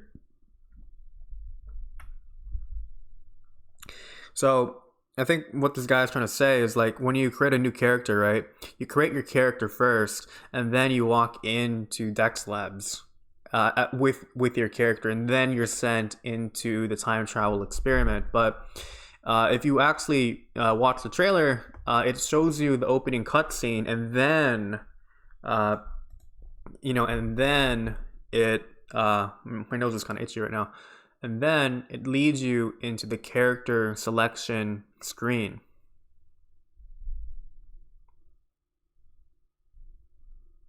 Here's the character selection. Here we go. So let's just look into this. It's not picture of the day, but it's still legacy related. So choose body shape, boy or a girl, voice. So we can have a choice between voices. We can have personality, feminine. So I'm guessing like the way your character stands while they're while they're not moving. Hairstyle, the twin pony, that's a brand new hairstyle. Eyes, mouth, so we can adjust our mouth. Facial feature, have freckles. This one right here is obviously our clothing, and this one right here is our name tag. So I'm kind of wondering how the name tag system is going to work. They're probably going to recycle the one that we have right now with FusionFall Retro, as well as add in several dozen, if not 50 plus brand new names in terms of total combinations. Anyways, let's go back into this. But okay, let's just this reminds me of Dexter's dad. Now, I think it was in page 6, and here it is, just Father's Day. It was posted June 20, 2016. Dex Labs was posted September 17, 2016. So June, September. Okay, that's been 1, 2, 3, about 3 to 4 months since the time gap. So it was obviously posted at Dexter's laboratory, or I'm sorry, Tech Square. So it makes me kind of wonder, like, where will Dexter's dad be located inside of the game? It's kind of hinting that it's going to be at like Tech Square or probably downtown. We already know that Dee Dee is still at Genius Grove, but I think it would be kind of odd to have Dexter as well as Dexter's dad within the same area. So probably not. You might be in downtown. You might be at the suburbs. Very unlikely would be in like the Darklands. But I like a nano here. Okay, let's go back here. We're at a good pace. Holographic banners. Okay. September 13, 2016. Okay. So, okay, yeah, we have another very significant photo here. The Dex Lab staff, the Dex bots, just finished setting up some new holographic banners in the main hall. Neat. So, a lot of really cool stuff inside of this photo. A lot of things to go talk about. So we have these designs, and I believe these designs, they've never been shown inside of the original game. This one right here is the dodgeball armor, the first guide armor set that you would get from Dexter, but more specifically under Blossom's apprenticeship. We have the same shorts here, the same shoes, the hairstyle. We already have those hairstyles. This guy right here, he's inside of the intro, or like or he's inside of the loading screen. I'm not sure what's at the left here. And on the right, we have something significant here that's going on. Now, if you can remember from the very first Picture of the Day live stream, oh no, it hasn't been shown yet, I believe. We see ourselves, is this Diva Dynamite, or is this cow in her superhero form? But that's there. So we have a bunch of these costumes, these holographic displays. We have a vending machine here, and again, going back into the FusionFall Legacy trailer, we definitely see Buttercup. Here is the dodgeball armor with the blue. Okay. There's some continuity right there on the background. Here's Roxy Lee Blossom right there. Oh, not. Okay. Here's this. Yeah, there's a vending machine right here that Buttercup is playing with, and apparently it's not working. Oh, and we see ourselves a soda can actually hurting her. Now, this is actually kind of going back into the Burger Frenzy, into the Burger Frenzy photo, where I was talking about. We have an NPC. He or she sells you food, right? And it doesn't have to be a store. Maybe it can be an actual vendor that's spread around at downtown, like, you know, those Japanese vendors that you see on the internet. Japanese vending machines. I actually went to Japan in 2014. Everything great that you hear about Japan, it's all true. Japanese vending machines. Again, it'd be really cool if we can actually have something like this inside of the game. So we have a large variety of items. Now, it's not just that. They don't just sell you food or drinks, but they also sell you some actual stuff. There's like an actual 3DS inside of the photo. And it'd be really cool if you know, you're just walking around in downtown, maybe around like Townsville Mall. What is it? And like these vending machines, you can go to it, and for like 50 taros or like 150 taros, you can order a soda, and it actually drops you a soda. It goes inside of your inventory. That'd be really cool. So just going back into the photo that we have right here, we have these vending machines. Again, these models. We have the reemergence of these things right here from like this photo, right? We have this reemergence, and have a container there. This looks like, is it inside or outside of, because there's grass here, right? There's a scanner right there. There is a satellite. Okay, this one right here, this is not a vending machine, but it looks like some sort of computer. Maybe we can access that. Okay, so let's go look into the comments. Is that an ATM? Okay. 9, 4.5.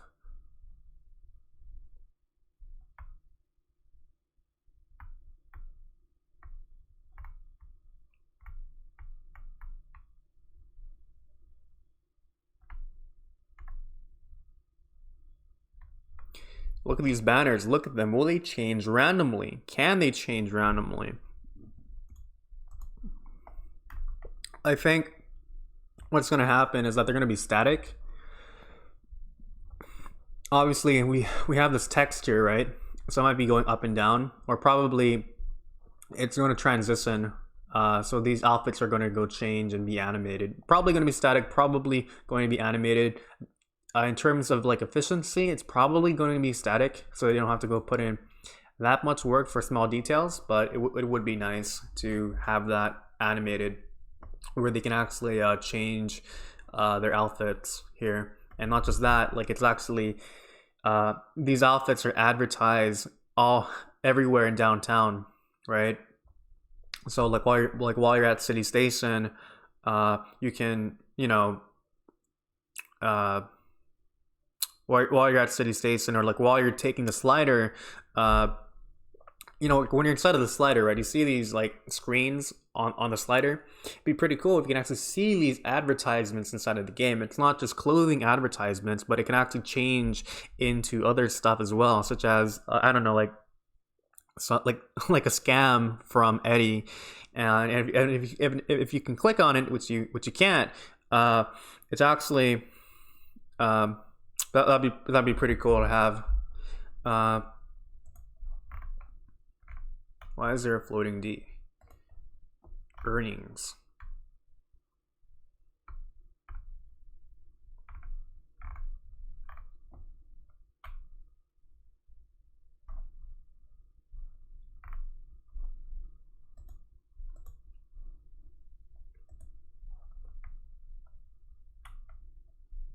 School faculty.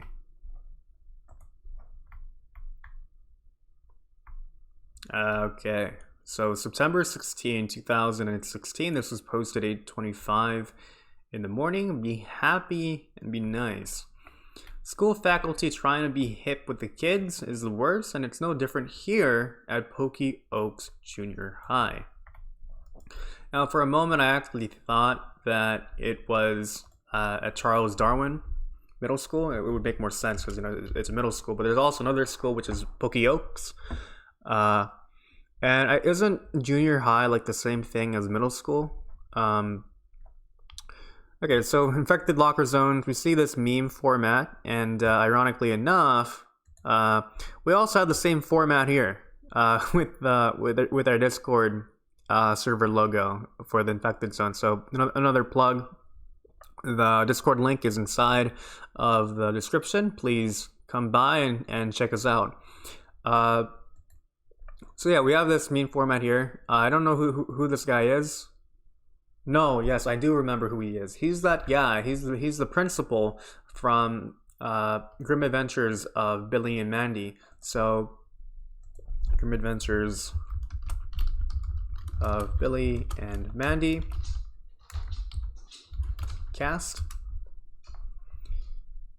Not cast, but the principal. This guy, Principal Good Vibes. That's what they're referencing to. His name is Good Vibes.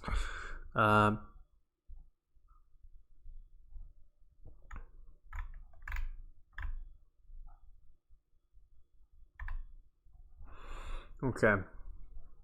So it's just kind of hinting that this principal is going to be here. I think that's unlikely, but not in the realm of very unlikely. He probably. I don't think he is going to be there, but the photo is just a nod that he exists. He's not too significant of a character. But yeah, let's go into the photo here. I want to see more of the interior, the inside of the school. Super cool.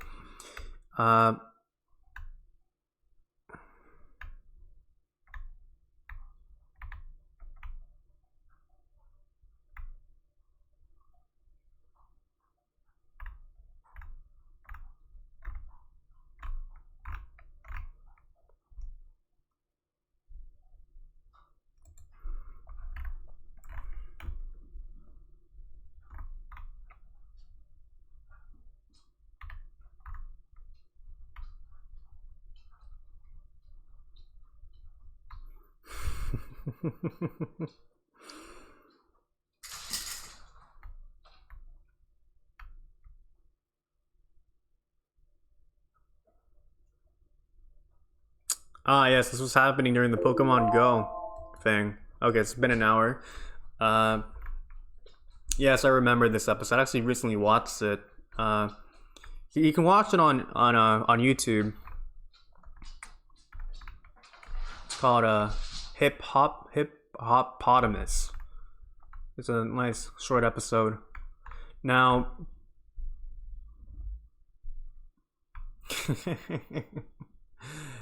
I'm your principal hip hop quiz. That's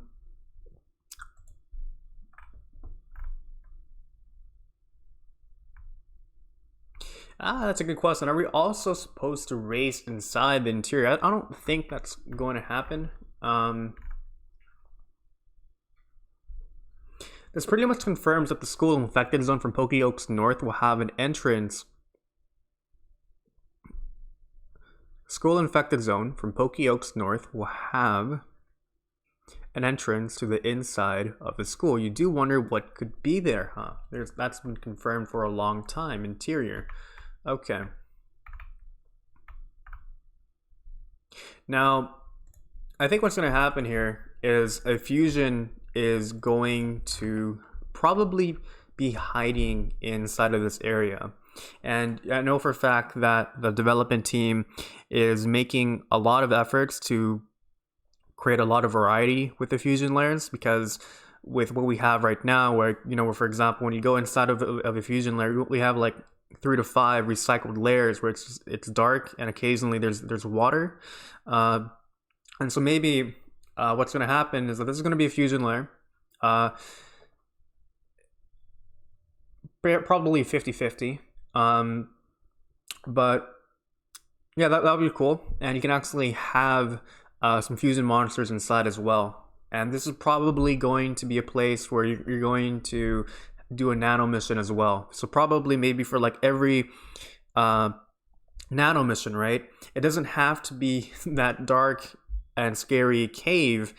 It's not even that scary, but for each nano layer, there's going to be 36 plus nano layers, right?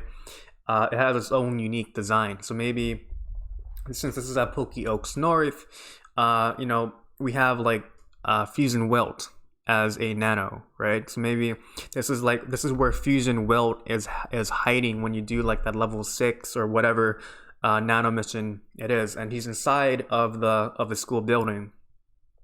And so, anyways, it's been more than an hour, or actually to be 2 hours and 7 minutes. I'm going to take a little break. I'll be right back, and don't go too far from here. Okay, I'll be right back.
Okay, I'm back. And my dog is looking at me because I have a chocolate ice cream with me right now. It's sugar-free. I'm not sure if the camera can get this, but it's very creamy, very, very creamy. Chocolate ice cream.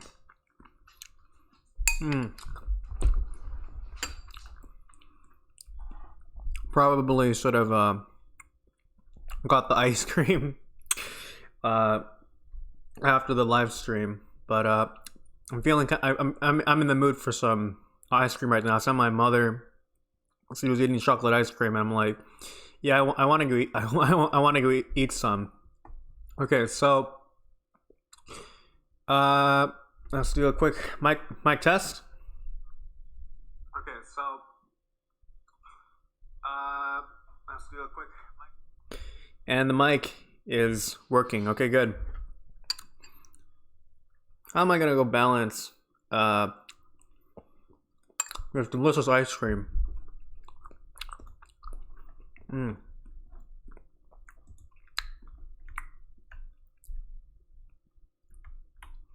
Okay. Fright yard. A lot of things are going on in here.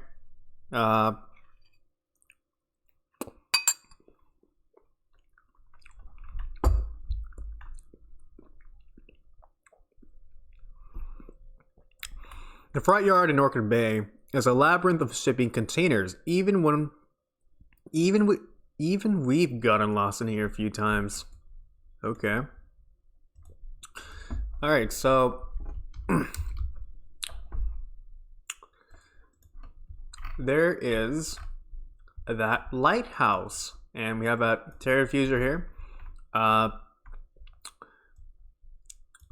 Just a bunch of boxes. And this definitely does look like a redesign of what we currently have at Orchid Bay. Now, if you can remember, at Orchid Bay, there's a bunch of containers there, right? With a bunch of monsters within the vicinity.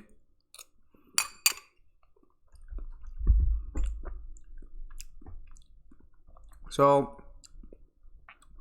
we see it like a treasure chest here, or that's just a very rusty container. Some platforms here. So imagine you're at the bottom of this, right? You're at the bottom of this, and kind of reminds me of Fortnite vibes. You're at the bottom of this. You don't have a bird's eye view. And like these structures right here, they look very tall, especially this one right here as well. Now, something that I kind of noticed is that there's a small thing right here. I'm not exactly sure what that does. Tree, obviously there's an ocean right there. But this was already kind of teased in previous photos. We have a billboard sign here. It looks like a tooth, but I'm not sure about that. And yeah, there's not. Okay, let's just go into the previous picture of the days, because this was actually shown, I think probably at page 6. Orchid Bay Pier. And I know there's another one as well. So here's the Orchid Bay Pier, and this was posted August 5, 2016. This was posted September 12. Okay, so this is definitely an extension of Orchid Bay. So here is the one we have right now. And here is the one that was shown 3 to 4 months before this photo was posted. So we see the forklift here. again, yeah, what I'm just trying to say here, it's just an extension of the photo. And if you can remember, there's Whoosh, the alpha whale. Probably right here, it looks like a skull island. So here's that future knowledge. It is a skull island. All right, so let's look into the comments. So actually, remember, there's that light right there, right? So that light is actually probably from this lighthouse, here. Another thing that I kind of noticed is, what's this thing right here? It looks like barbed wires. What is this thing right here? So another thing that we can also consider when we look into a brand new or a remodeled area would have to be the monsters within that area. So just very quickly, FusionFall monsters at Orchid Bay. Let's go look for the one at Orchid Bay. So monsters at Orchid Bay would have to be the Boardwalk Brawler, the Boardwalk Bully, and the Master Tentacler. Now, inside of the game that we have right now, so FusionFall, Orchid Bay, hopefully there's a image that we can use right now, where it shows you that those shipping containers, looks like we don't. Oh, here's the. Okay, we'll talk about that later. It looks like we can't really find it on Google Images, but okay, we have a map here. So the Boardwalk Bully is the are the monsters located within this area, within these shipping containers. So I wouldn't be too surprised if in FusionFall Legacy, the Boardwalk Bully is going to be within this vicinity as well. So just imagine there's monsters here, and again, just imagine the lighthouse is being animated, so it's spinning around 360 degrees, and yeah, let's go look into the comments of the photo.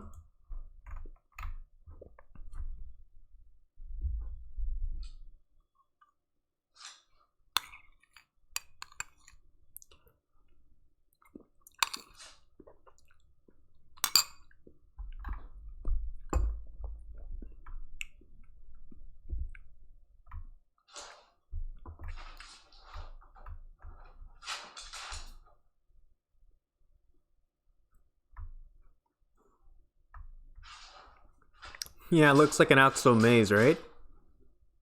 My dog is biting his tail right now.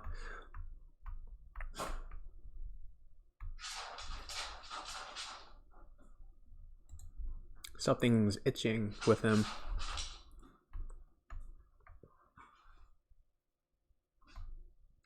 I don't think it's going to be a safe area. Assuming that the Boardwalk Bullies are going to be moving around within this area, it's not going to be safe. Now, if you can just remember the maze at Foster's home, right, and how annoying it was, especially for first-time players, when you have to go inside of the maze, and there's a whole bunch of Extremo spawns trying to go assault you.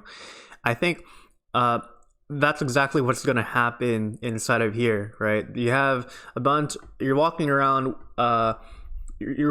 here, right? There's a bunch of Boardwalk Bullies or whatever the monster is going to be, and they're attacking you from every corner. There's probably going to be a mission or two here relating to this area, or probably you're just gonna. It would be pretty cool if these forklifts or whatever they're called, they can actually move, and you see this, right? It actually goes up and down, or it actually goes left and right, and the player can hop on it as well. And probably inside of this is probably like a Mandroid or like a Dex bot trying to go do the construction, or maybe like a Candy Pirate as well.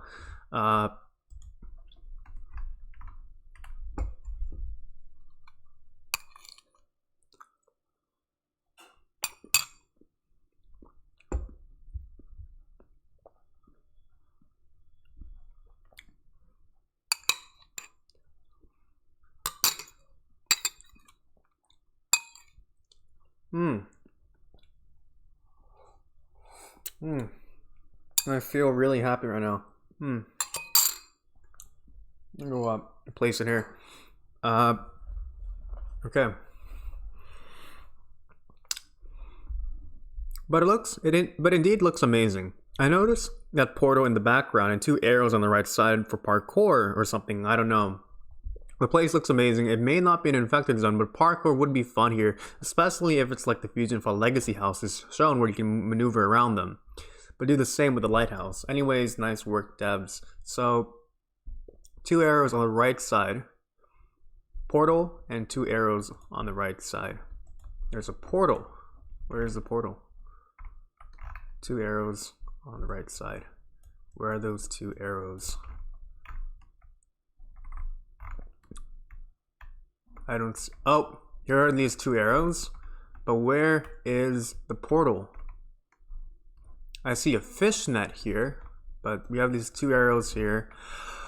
Ah, I think I know what's going to happen.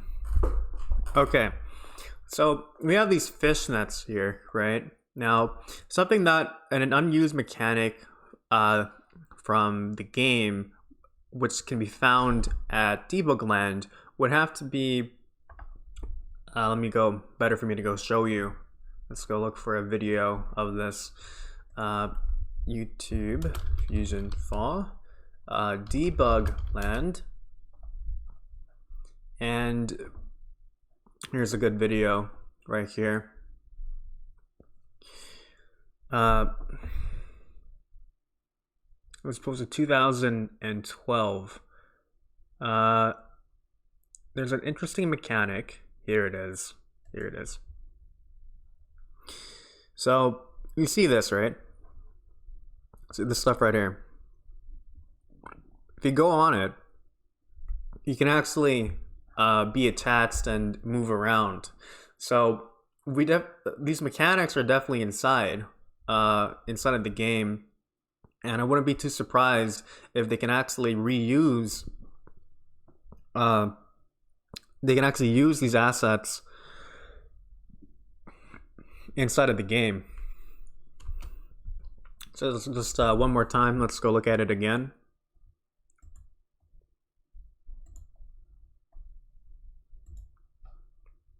We have this, right?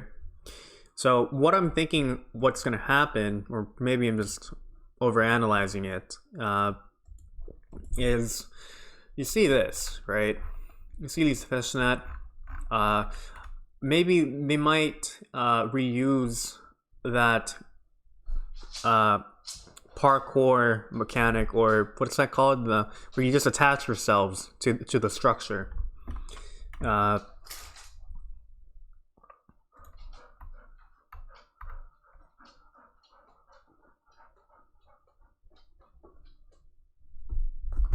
dog, Cooper. What do you want, Cooper? I can't do. Busy right now, Cooper. No, not right now. Come here. Come here. Don't touch the cables. All right.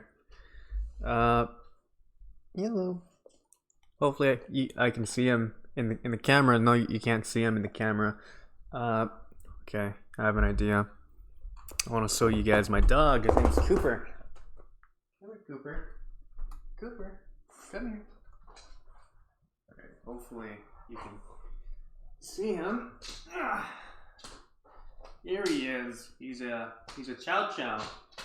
I'm 5'8" in height. He's 4 years old, and he has a purple tongue as well. He's a medium-sized dog. He weighs around 35 pounds. Hopefully, okay, good. The camera managed to get that. He probably wants something right now. You have food and water, Cooper. Think you want to go in the garage? Okay. Okay. I'll be right back. I don't have to mute everything. Come here, Cooper.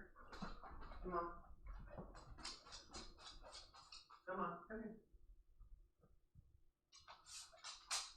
You don't want to go to the garage, huh? You just want to play with me, huh?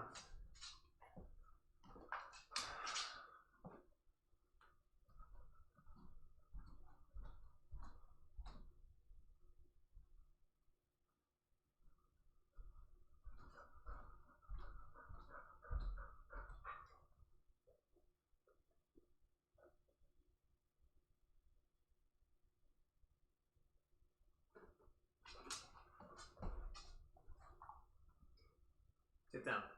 There you go. You don't want to go. What do you want to do? He just wants to go play with me right now. Can't do that right now. Can't do that right now. Okay.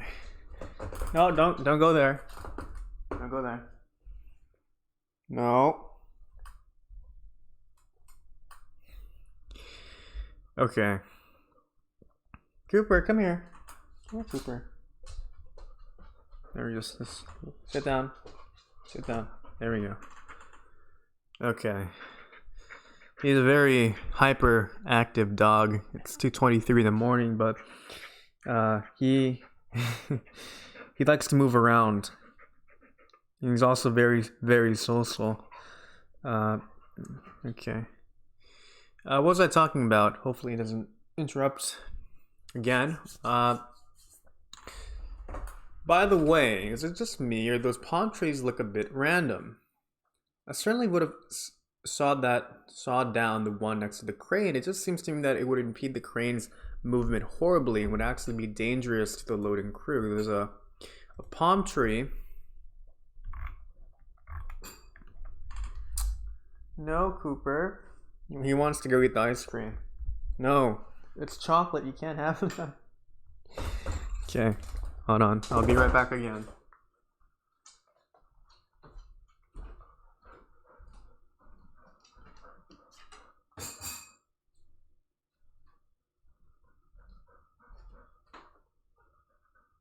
Come on. Come on. Come on. Come on, Cooper.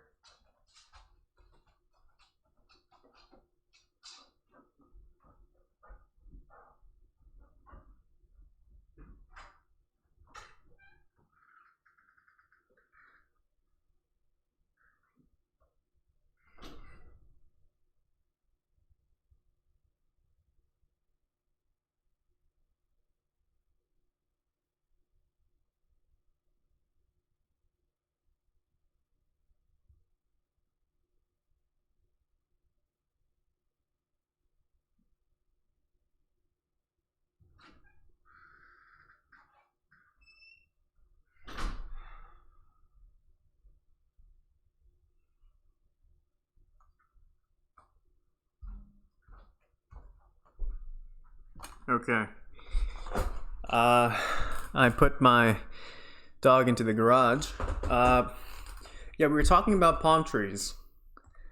Yeah, it kind of does look misplaced that it's there. It's a little minor detail though. I don't really mind that.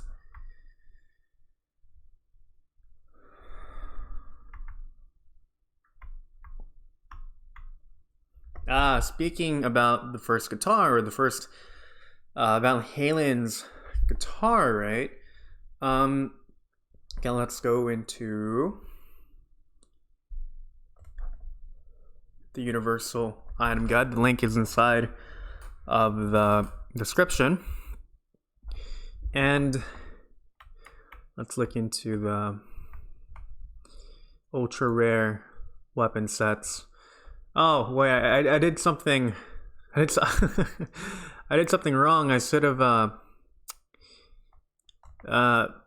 totally forgot about this. Sort of legacy live. Okay, Discord video feed. There we go. Picture of the day.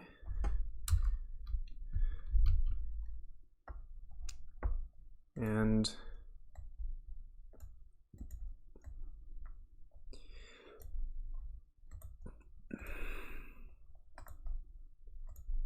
okay.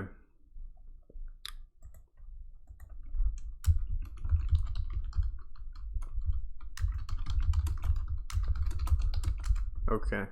How long have I been live streaming now? 2 hours and 31 minutes. Okay. Do the 30-minute timer. Okay. Actually, we can do we're gonna do a 30-minute timer. And no, we're not gonna do a 30-minute timer. We're gonna do like a 1 hour timer. Because these legacy live streams, they're supposed to be 3.5 hours long. Okay.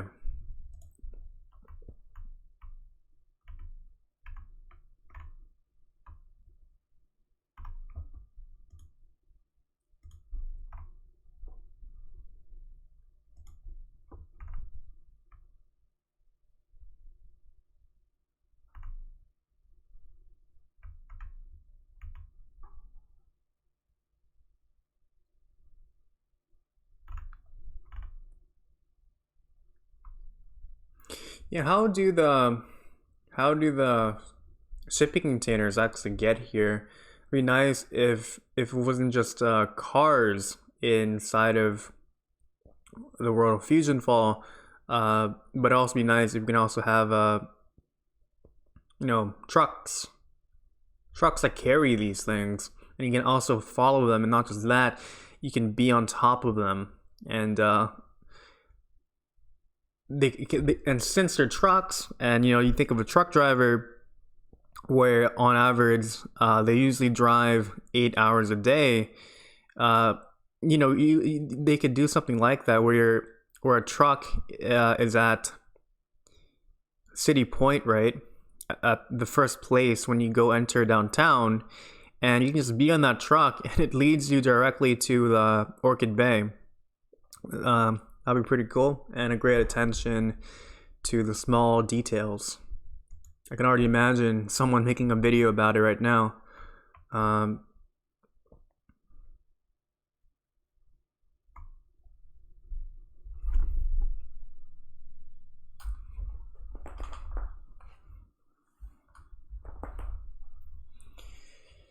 Okay.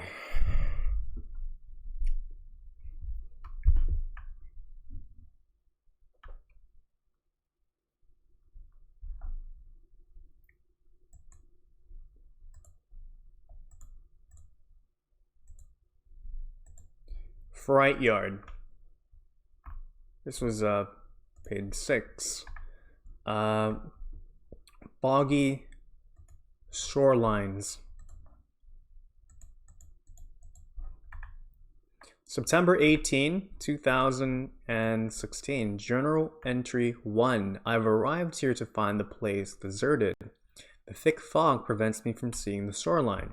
Now this is actually going to be a very significant photo, as you'll see in the future.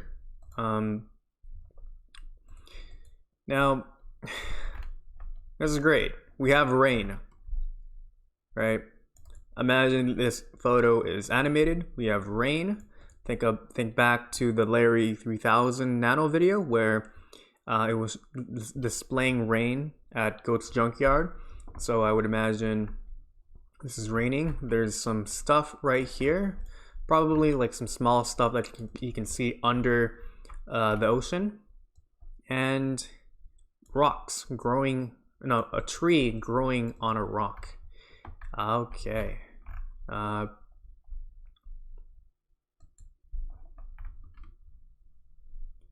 Reminds me of that episode from Samurai Jack with the sirens.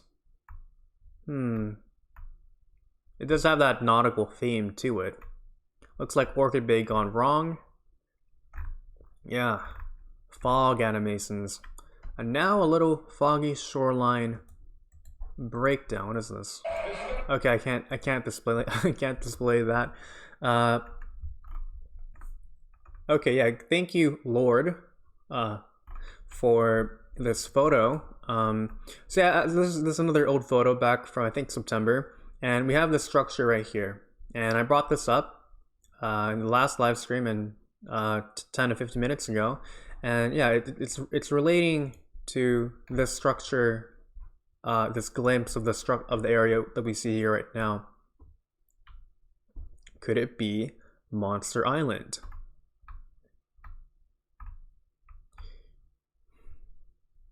These next couple weeks of picture of the day photos are easily my favorites. I'm so excited. So yeah, there's gonna be a bunch of great quality photos we're gonna see in the future. I bet this is a new area, maybe an island. Ah, yes. Fingers crossed for Stormalong. Maybe.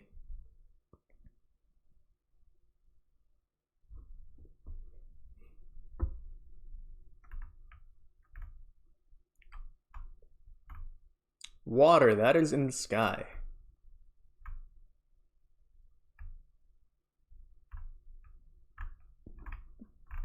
Monster Island. Yeah. Okay, so for people who don't know what Monster Island is, as what Lord stated, it was an area planned for the original FusionFall. And let's see.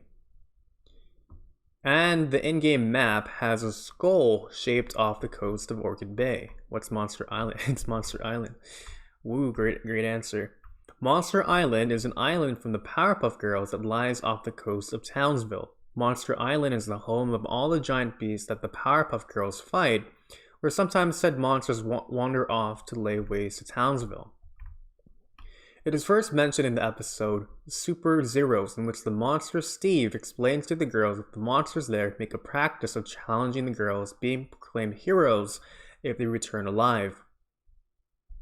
Okay, so I didn't know about that. Super Zeros. Monstrosity. That's a nice pun. Let's go search this up right now. Okay, that's nice. Super Zeros. Oh, you're wearing the Captain America. No, not Captain America. Major Glory outfit. Bunny outfit right there as well. Okay. We have some photos here. That's nice. Or is that Wonder Woman that he's trying to portray? It looks kind of like Wonder Woman. So they're portraying as heroes. Okay, nothing really too much to see here. Okay, let's look into Monstrosity. This was featured again in season 5, and these are what the monsters look like. That's interesting. How did you? Oh, you didn't like that, unfortunately. But okay, I hear my dog barking. I might have to go get him in a bit. Hopefully he doesn't continue barking, because this mic is sensitive. So, FusionFall map.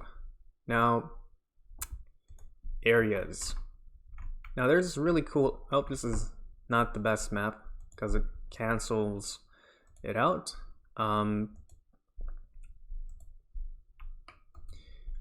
Maybe we can copy this image.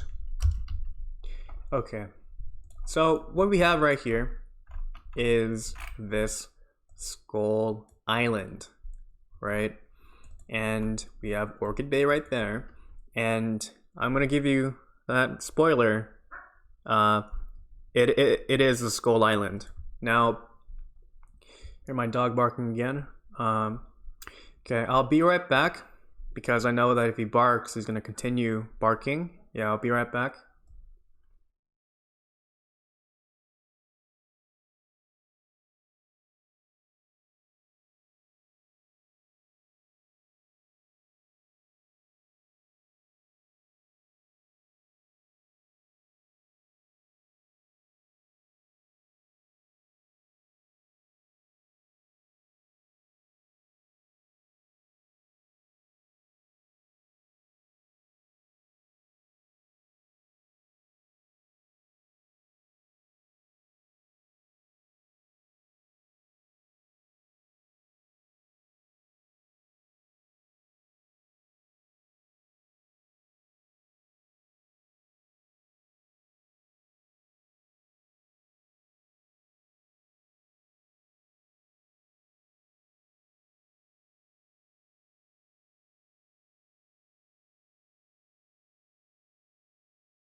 one of the reasons why I kind of prefer streaming late at night is because my family won't interrupt me because they're all asleep, but it looks like my dog is interrupting me as well.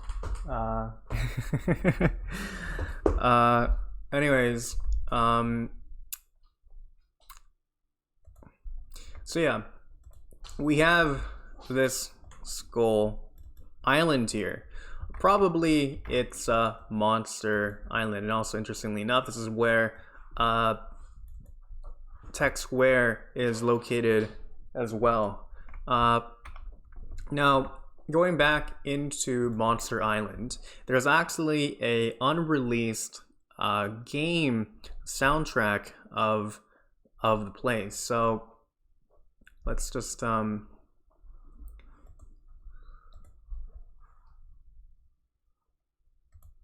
okay. YouTube, FusionFall, Monster Island, and from 7 years ago. Okay, I like that video. And let's see.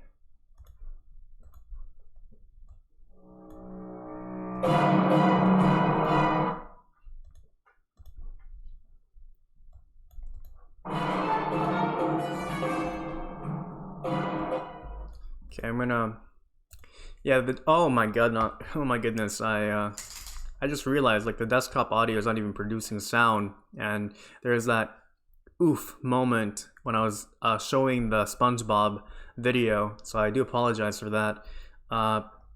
Let's go into settings and audio, desktop audio. I think it is default. Let's go see.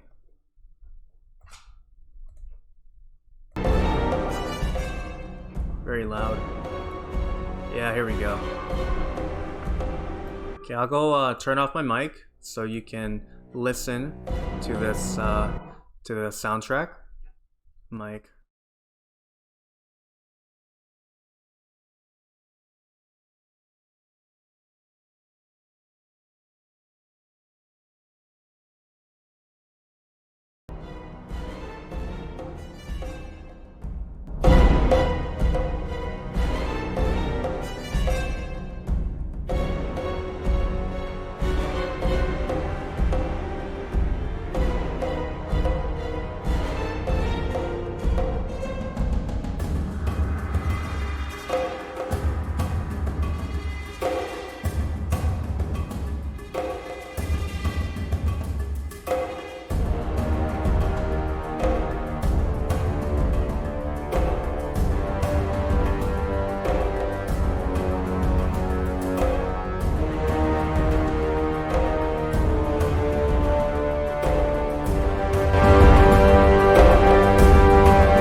So yeah, that's what it sounds like.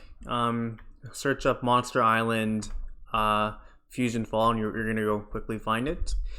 And as what Devin, the developer, stated, Monster Island cannot be heard anywhere in the game. Mandar, Conqueror of All Worlds, another Cartoon Network game, features the song with a sped up tempo. I didn't know that. He published this back in 2012. So that's really cool. Okay, so something that, since we're talking about soundtrack right now, so the music was created by Seth Podowitz. He's the guy that's responsible for the soundtrack of the game, and this is what he looks like. This guy right here. This guy right here. This is what he looks like. He's the creative genius for the music of the game, for the original FusionFall. And if you want to know who is the creative genius for music for FusionFall Legacy, the answer to that one would have to be Panman14. And So quickly type that in, FusionFall Legacy Panman 14, I think that's his name. Yes, Panman 14. He also has a bunch of soundtracks, official soundtracks for FusionFall Legacy. He has the main theme here. It's a really nice listen, and I would recommend you listen to Panman's work. Something that I want to go state would have to be this interesting thread that I was reading about Seth Podowitz, and let's go into the forums. Okay.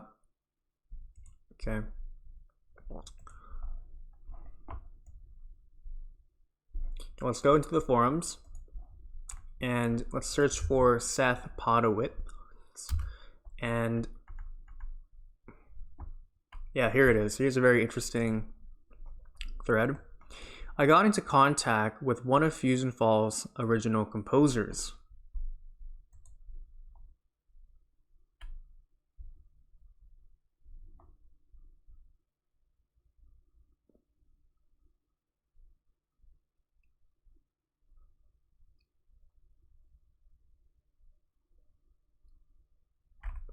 But I'm not sure if this is real, so Dogon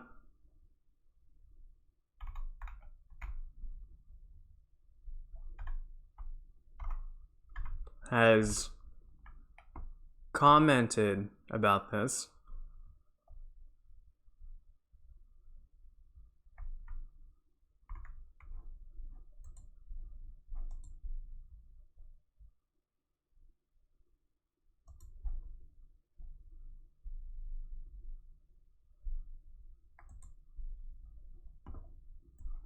Here it is.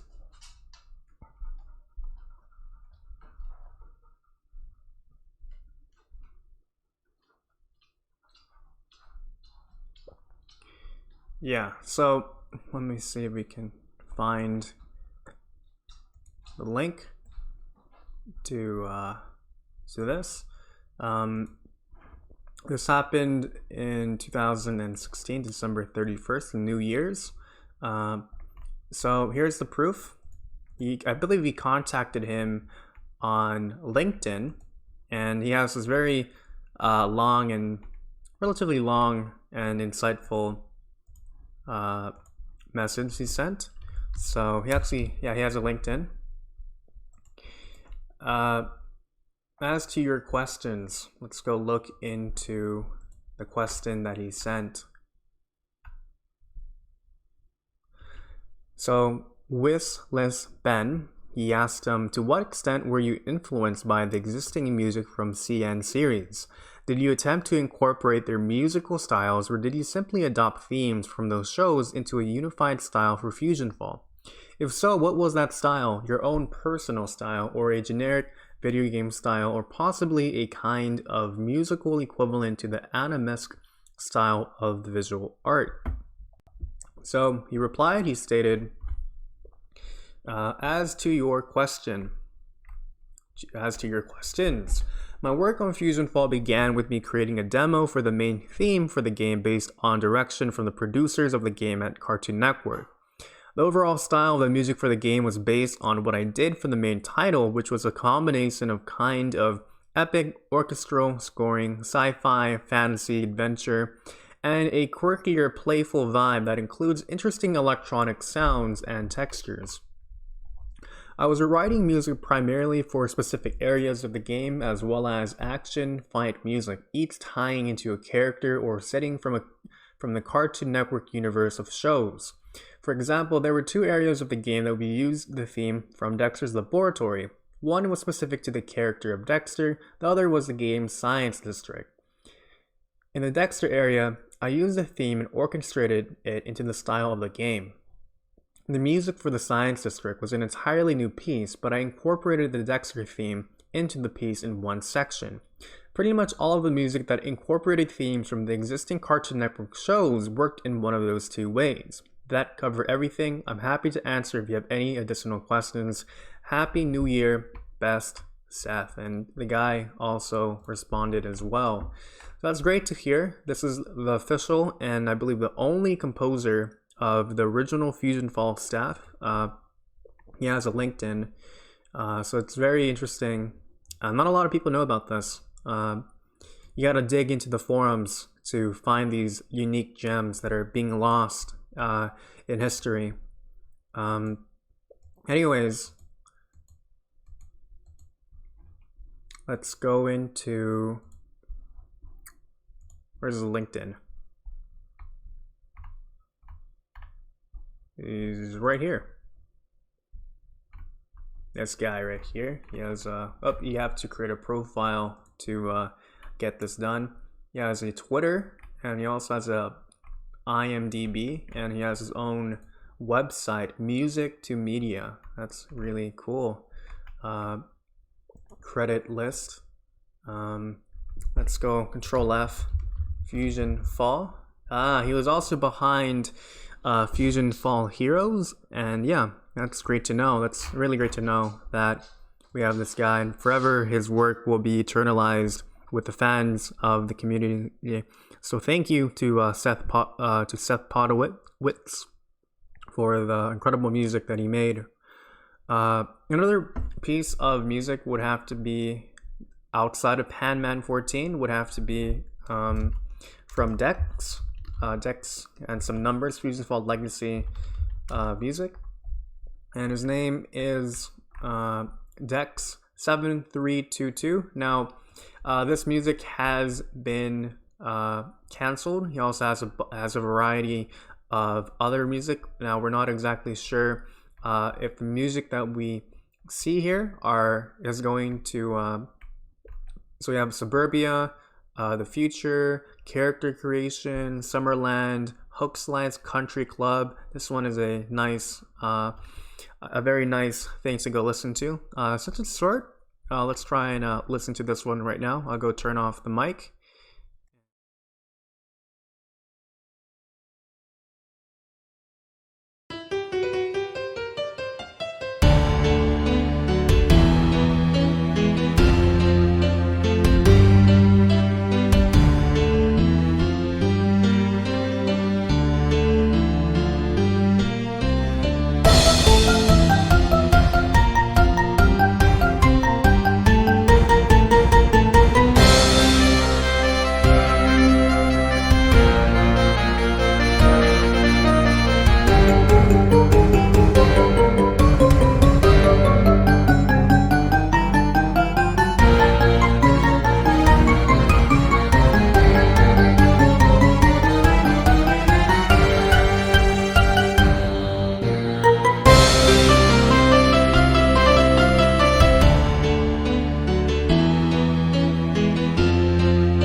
Now, I think it would be unfair that I brought up Seth Podowitz, and I brought up Panman.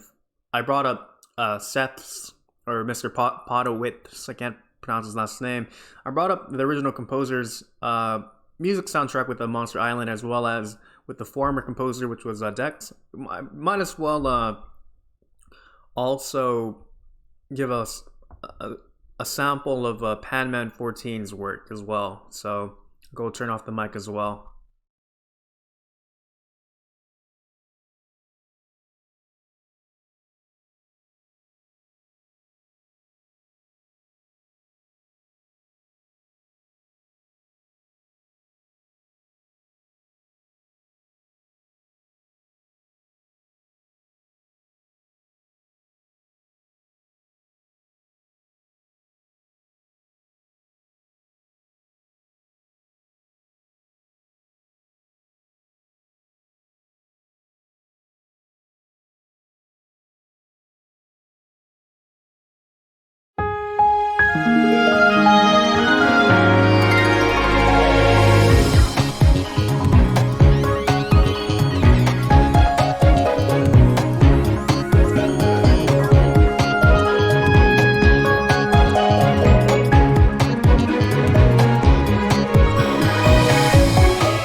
Okay, so yeah, that's a sample from Panman 14's work. Another example, which is my favorite one, would have to be the one, the updated soundtrack at the Galaxy Gardens Infected Zone. I made a video about that.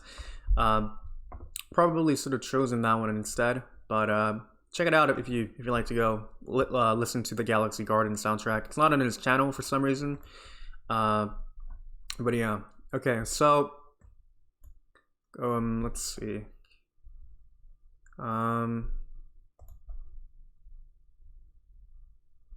Fright Yard, Foggy Shorelines, and Journal Entry 2. Okay, mic is on. Okay, yeah, we have a whole bunch of more of this. Journal Entry 2. Scattered weapons and fallen structures are relics of a battle long forgotten. Some sort of pirate scuffle, perhaps. Okay, so we're inside of Monster Island, perhaps, or whatever what it's called. Now, something in terms of FusionFall history would have to be, there's actually documented footage of the Skull Island, FusionFall Skull Island. This one right here, this one was posted in 2012 and just 25 seconds long. So here's this guy. He's literally where the map is located, and as you can see, there's nothing here outside of that. So pretty unfortunate that there's nothing here. There's this tall mountain here though, which is kind of interesting. And if you go over the edge, you just infinitely fall down. So they probably added structure instead of water. They added structure there. Okay, so we have this sign. We have a terrafuser here. Somewhat of a staircase. Obviously, we have weather, and we have like a shadow here. We have, yeah, it's nice. And we have a sword right here. It's stuck into the pavement. Another sword right there, and an arrow for you to go somewhere. I think the most obvious one would have to be Fusion Sticky Beard, Fusion Flapjack, Fusion Knuckles. Maybe some sort of world boss, such as like a Fusion Bubby or some sort of other thing right there. That'll be very cool to see this. Now, something that would be very nice to have is, as you can see, it's raining. Well, it's not animated, but there's rain that's happening here. So we have the main soundtrack, right? Where it's playing its own song. Now, it would be cool if we can actually have another layer of the soundtrack where you can hear the rain falling down, and you can go into the audio settings. You can turn off the main soundtrack and just only listen to the sound of the rain falling to the floor. That would be very cool. And not just that, you can also hear the sound of the occasional thunder, just to go show you how the weather is dangerous, and you should probably not be there. It's kind of scary. We have fallen swords here, and it's definitely leading you into a place where you should not be going, but the hero is being the hero and deciding to go despite all of these warnings. Okay, let's look into the comments. It all looks awesome. I especially find it funny how there's a danger sign, then an arrow showing her to proceed immediately after. This journal entry is leading me towards somewhere close to Stormalong being the location explored in the last 2 picks of the day. However, there is still the possibility of it being a different place altogether. Okay. But what if it's just candy pirates? Yeah, I wouldn't be surprised if candy pirates are there. What if it's the candy pirates who have destroyed Stormalong in a mad attempt to gain control of Candied Island? Maybe that's probably true. Floating whale fusions drop them. This actually sounds like a cool idea for the future Stormalong. say, why are we still using the tiny text? The curiosity expands. Could this be out in the Darklands? I don't think it's up the Darklands.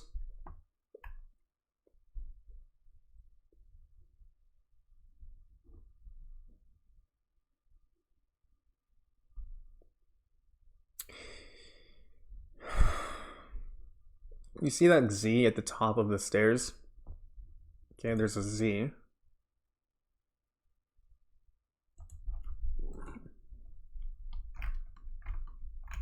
I don't see a Z.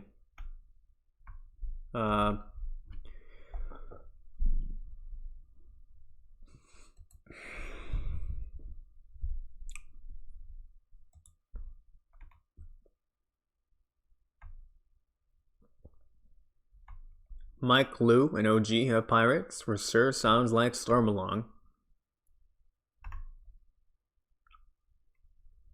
Yeah, probably the Candy Pirates were at that location, and they tried to go invade the area, and they mysteriously disappeared.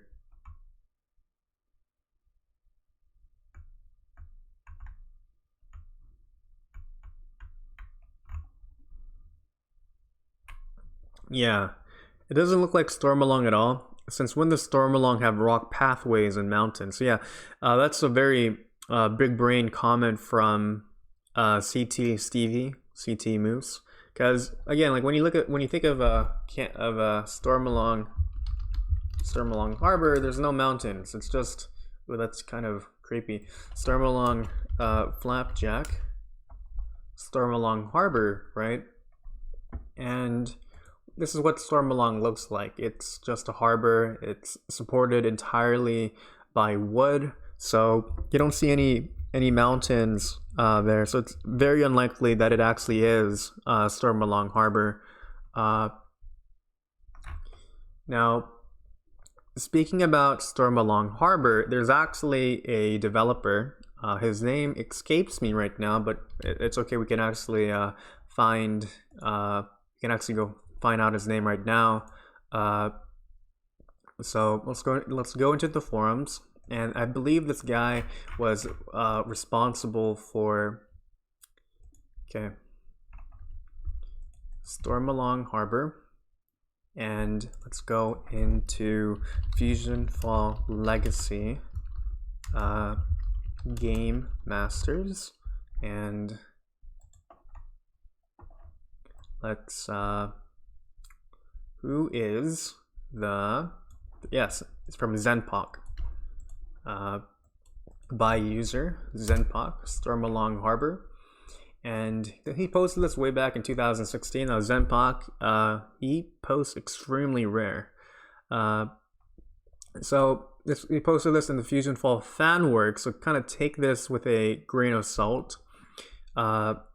I decided to try making Stormalong Harbor from Flapjack. I will update once I make significant progress. Feel free to criticize so I can fix any mistakes or add anything that I forgot. So here's a bunch of really interesting photos that we can look at right now. Unfortunately, Zenpok doesn't know how to image with like equals 600. Here is like the base of Stormalong right here. Here's another photo. This one right here is more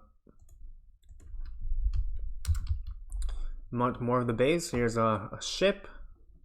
You can just imagine water being here. I can also imagine that you can jump from Stormalong into the ocean and then take these ladders to climb back up. We have added suspended some boats and platforms on the back of the harbor. And okay, here's the final photo that we can look at.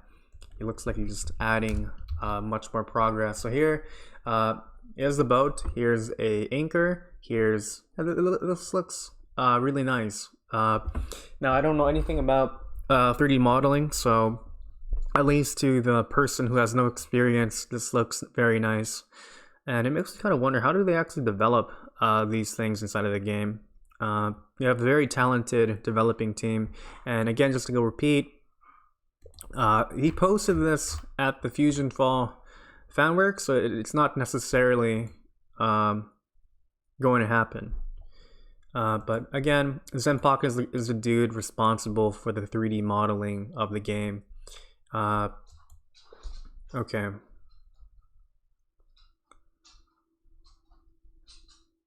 Now, we didn't go to page 3. Let's go to page 2 here with journal entry. But yeah, it's definitely not Stormalong Harbor.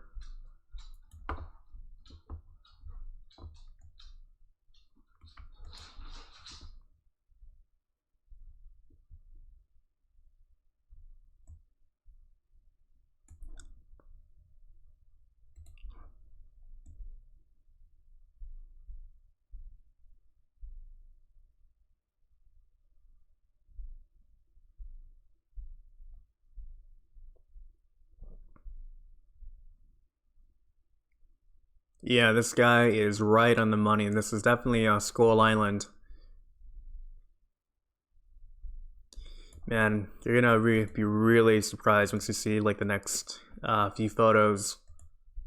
Okay, infected lighthouse. Okay. We have a lighthouse right here. Really cool. Journal entry 3.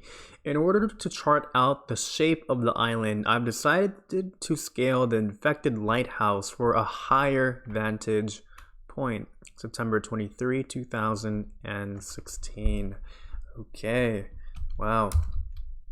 This is really cool. This is a brand new area. And I think this is probably the first brand new area that has been teased from FusionFall Legacy, or like one of the first. So we have a bridge or a platform here. I'm guessing that's where you're going to arrive. There's a bunch of fusion matter. We have a very tall lighthouse. We have jump pads, and I'm probably wondering that you can go to the very bottom of this lighthouse. There's probably going to be like a zip line right here. And it's very understandable why Devin believes this is one of his favorite pictures of the day. Very significant. And again, as you can see, there's still rain falling down. And just imagine while you're taking this platform that's going up, you're hearing the sound of the main soundtrack as well as the sound of rain and hopefully the sound of thunder. Okay, so it's not Stormalong. It definitely is not Stormalong. There's rock platforms here, bro. Never had rocks around its shore to begin with. Stormalong does have a lighthouse, but if it was Stormalong, the lighthouse would still be attached to a piece of boardwalk itself, not to mention that it's now embedded upon a giant pool of fusion matter. Man, I just can't wait. It's also one of my very favorite photos as well. That's probably going to be my thumbnail. I think we can easily rule out Stormalong. It just doesn't seem possible. Looking to the right is a fence. It looks like the fence from Mount Blackhead. To the left is a bridge that resembles the entrance to the Darklands. Bunny Island and Monster Island. So it's probably not Monster Island. Total Drama Island.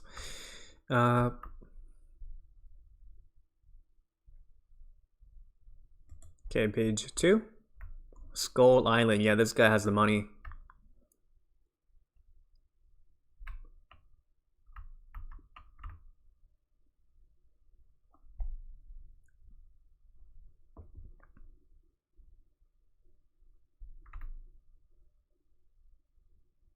Yeah, where would all the rock come from? I really don't think this is Stormalong. For the expanded storyline.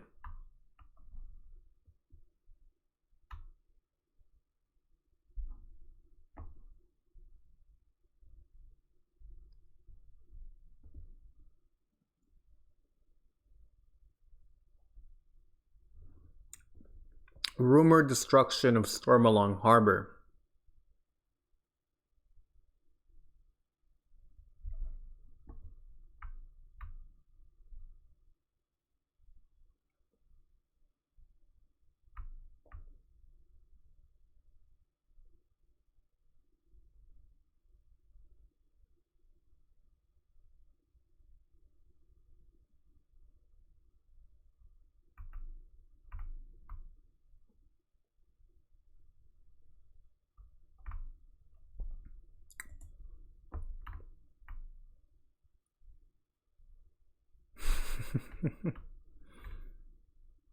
It's almost like we're intentionally teasing the area.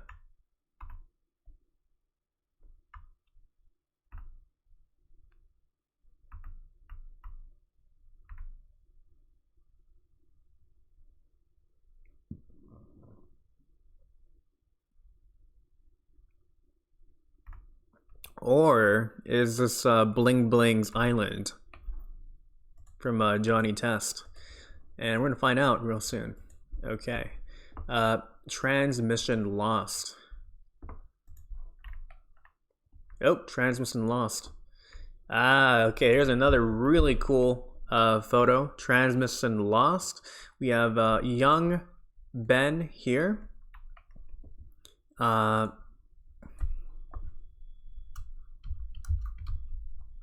So this looks like this is taking place at Green Mall. Is this going to be located at the future? As we can see here on the bottom left, we have a collapse slider.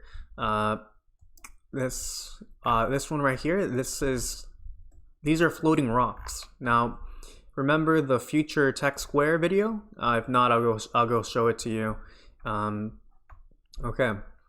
So I have patches of grass. Now, some things to go talk about here. Let's go talk about FusionFall Legacy trailer for Tech Square. Let's go look at that. Let's go look at that right now. YouTube FusionFall Legacy Tech Square, and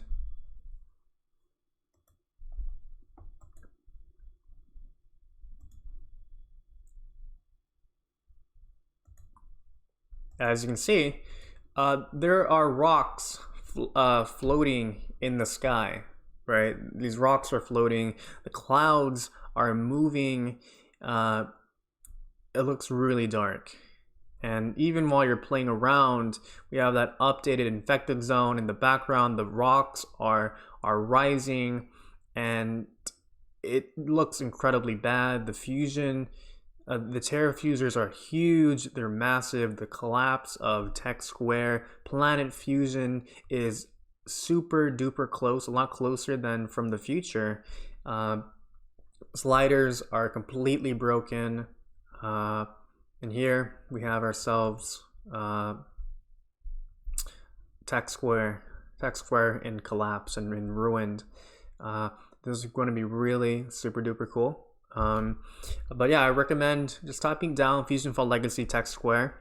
Again, it has a lot of interesting information for FusionFall Legacy. So just going back into the photo of this definitely kind of looks like it's at Tech Square, future Tech Square. Maybe the transmission is that they're sending a transmission from the future to the past, and this is what they're sending to us. Or probably this is in the late game. Think of Green Mall, right? And that would be interesting as well. Now, something that I kind of that kind of doesn't really make much sense in terms of lore consistency is that while the hero, which is you and I, like Plumber Infinity, is at the past, once we go to Green Mall around level 35, once we go to Green Mall at level 35, we have Dexter's ship floating in the air inside of the infected zone. So it kind of does make me wonder, how did Dexter's ship escape from Green Mall and break that infected zone barrier? Okay.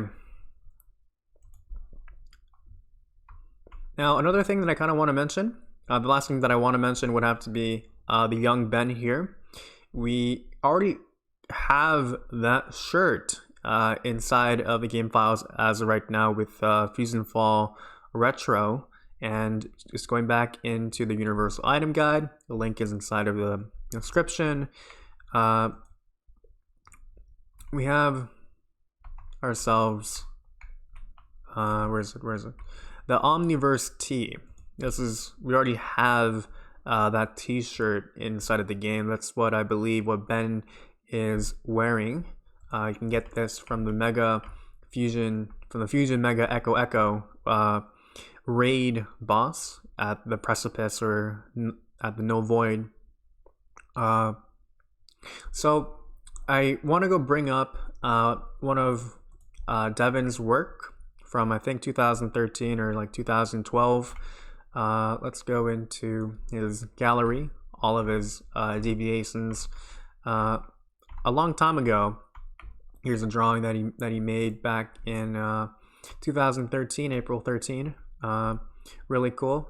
So he was already thinking about this version of Ben 10 inside of the game. Another thing that we can look at would have to be this model right here. And obviously to the left would have to be the younger classic version of Ben 10. So yeah, just looking into this photo, this is really old.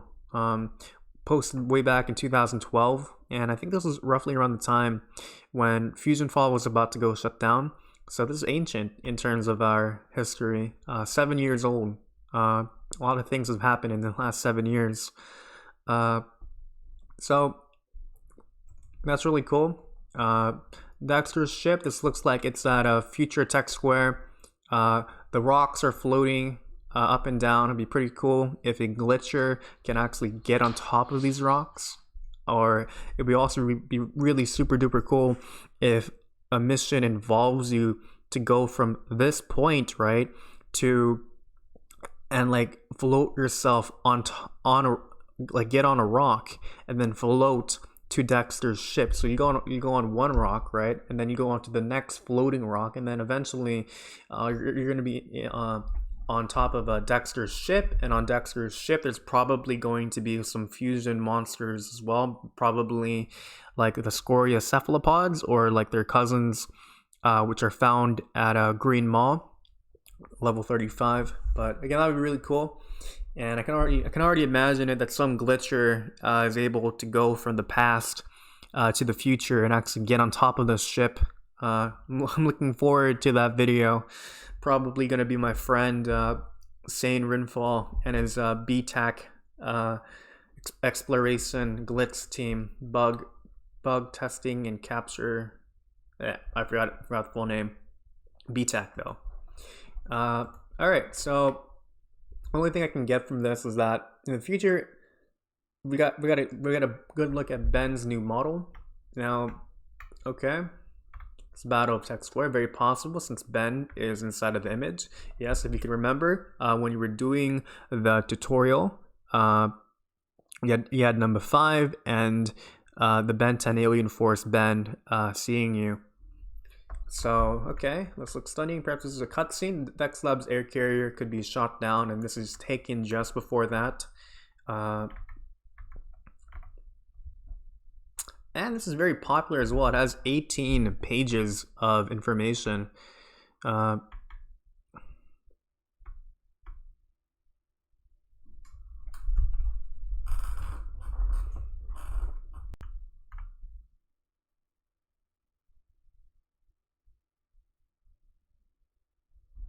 Ben's arm looked a little weird. There's this kind of curve right here. It's all right.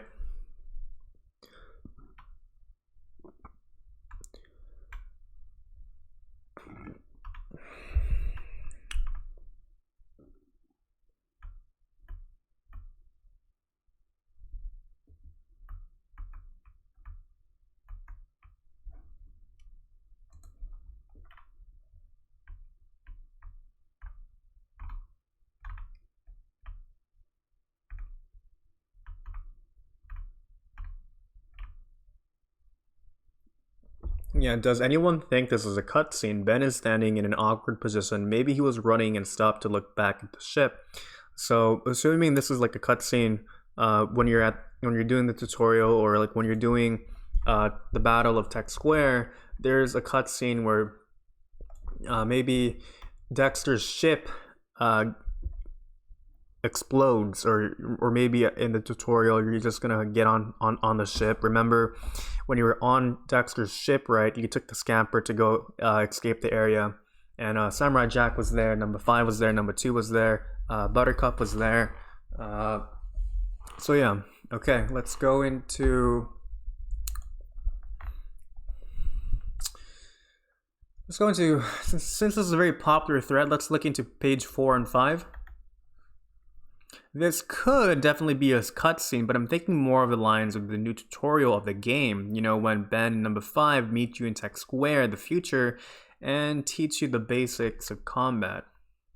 A more epic version of the tutorial. Now, future spoilers. Number 5 will come back and for the future, and there's a very nice photo of that. It's going to be many photos away. So yeah, we're gonna go look into that.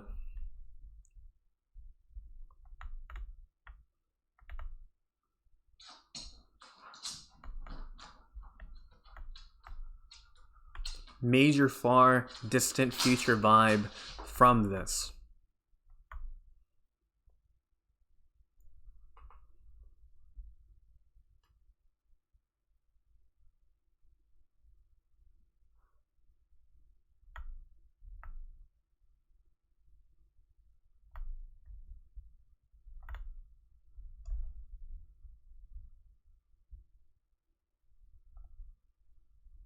Battle of Heroes Hollow.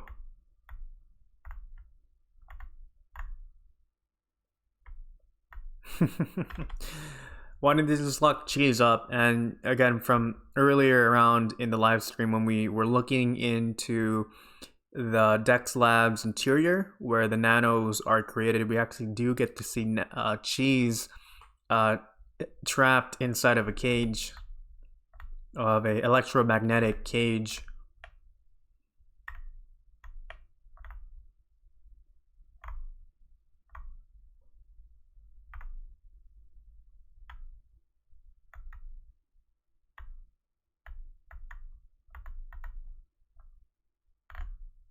Okay.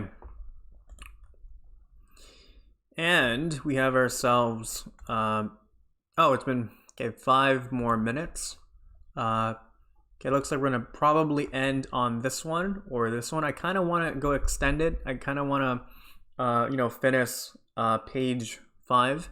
So we're gonna go do this beyond 3 hours and 30 minutes. Ah, yes, here we go. Okay. Journal entry 4. According to my observations, the rock formation off the coast of Orchid Bay appears to resemble some sort of squid. Okay. Let's go. We have a lot of photos here right now. Let's go close all of these. Expand canvas. So this is what we're talking about. So here's the lighthouse, Terrafuser. There's Whoosh the alpha whale. This is definitely Skull Island. So yes, this guy predicted it. Except it's Squid Island. One on Earth is this place, a failed prison. Squid Island Kraken confirmed. It looks like Flapjack something and the alpha whale seem like the way you get there. It's kind of out there, but the only thing I can think of is 8-armed Willy.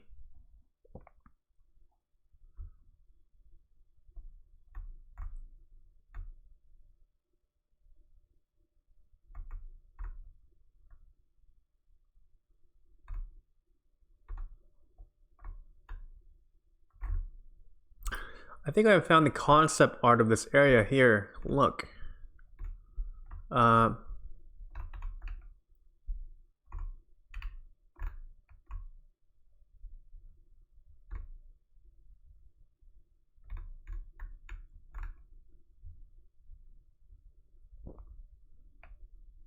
This is concept art for the area. Oh, this is great. Oh, I didn't know about this. I'm learning about this for the first time.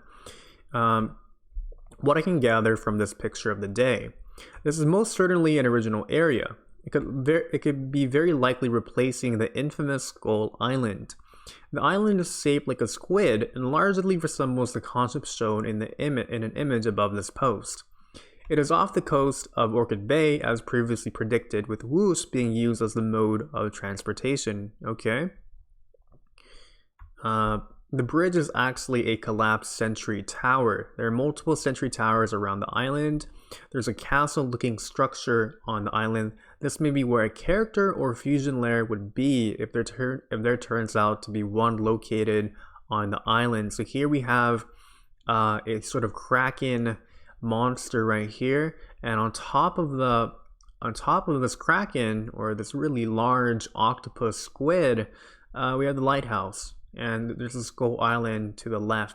City of Lost Children, Lighthouse in Fu. This island is pretty much identical to the concept on the bottom. Also to note, the City of Lost Children Lighthouse is only the inspiration for the lighthouse. It is not an actual location from a Cartoon Network show. This, alongside some other concept art, is from the retro reveal video, which can be seen here. Okay, thank you, Lord, for your investigative work. This is accessing this for the first time as well. Why do they keep making these videos unlisted? It's very unfortunate.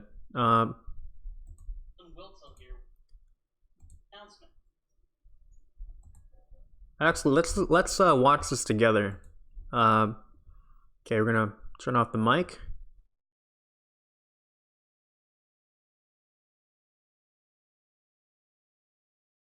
Hey everyone, Wiltilt here with a super important announcement.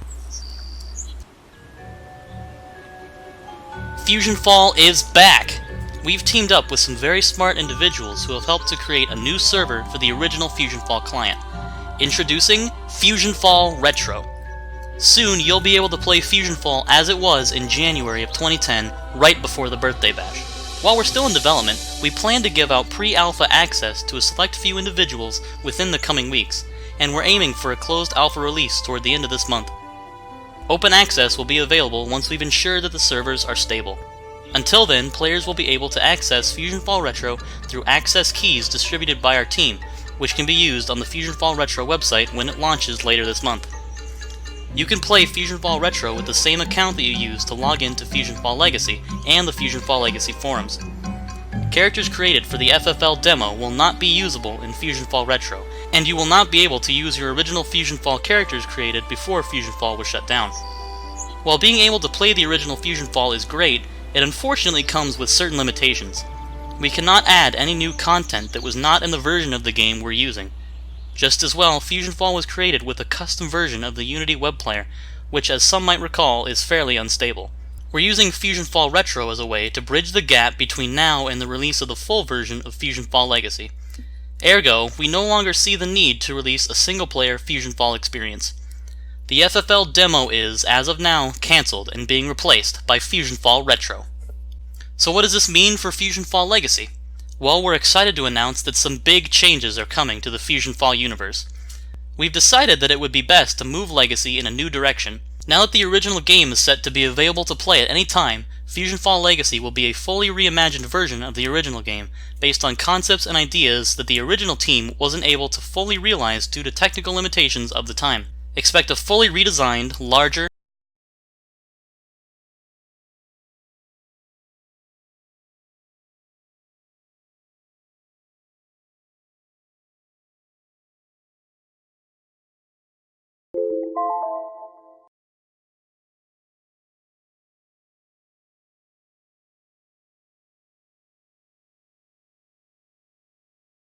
able to fully realize due to technical limitations of the time.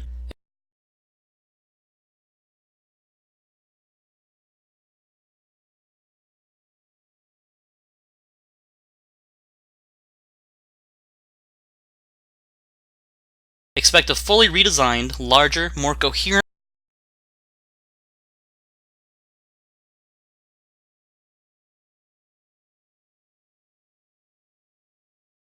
world with new areas and content, as well as new features, more larger, more coherent world with new areas and content, as well as new features, more stable multiplayer, and constant updates to make sure things always stay fresh.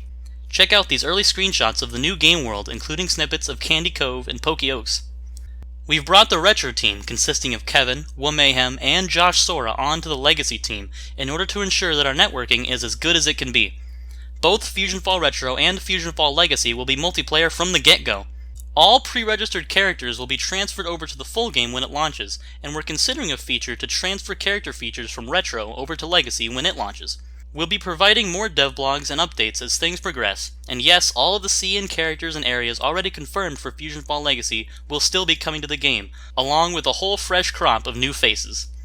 We'll also be bringing back the pick of the day on our social media accounts. Stay tuned for more details. We'll be opening a separate forum board for FusionFall Retro on our website soon, but in the meantime we'll have a dedicated thread on the forums in general discussion where we'll try to answer some of your questions. Get ready to hop back into the FusionFall world, and we'll see all of you in-game.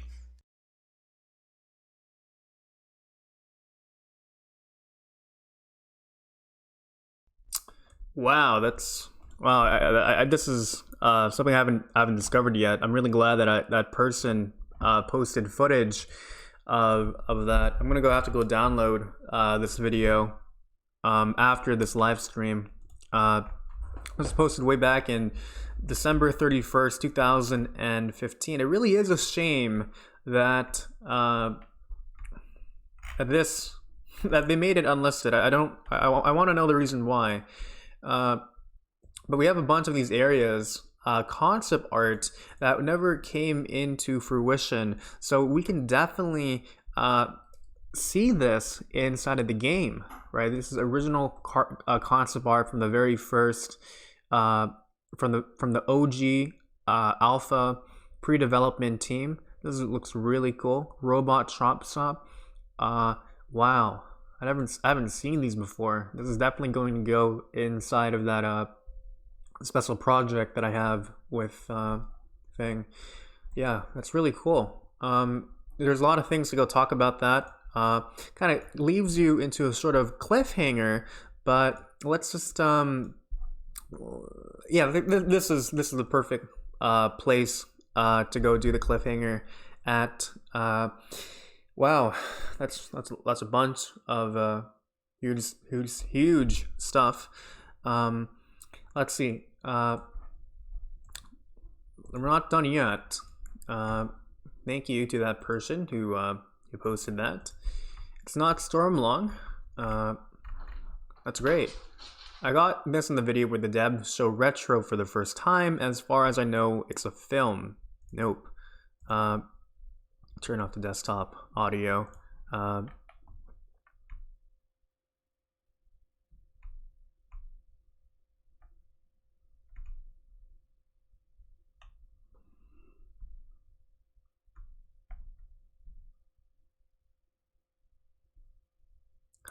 1995 film about a scientist trying to kidnap children so he can steal their dreams and keep himself alive as he lost the ability to dream.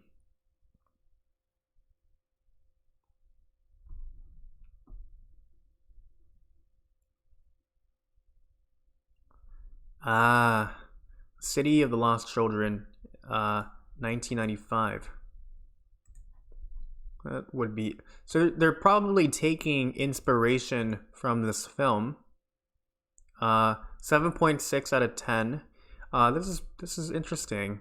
Okay, has good ratings. It's a very creepy cover right there, but it is for children. So they're definitely taking some form of inspiration from this film. That's good to know.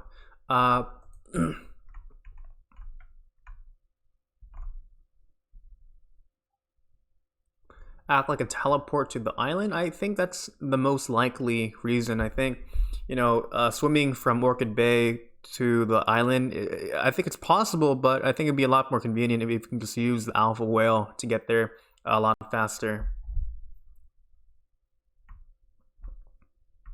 I didn't see any beams of light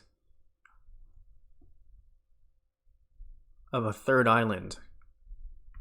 Squid Island may have rain effects active.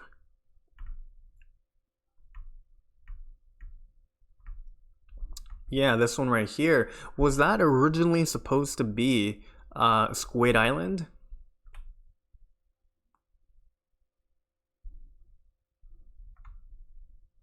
Really cool. I haven't seen that one, and obviously that was Devin's voice that you've heard for the first time. Devin very rarely talks online, like using his voice.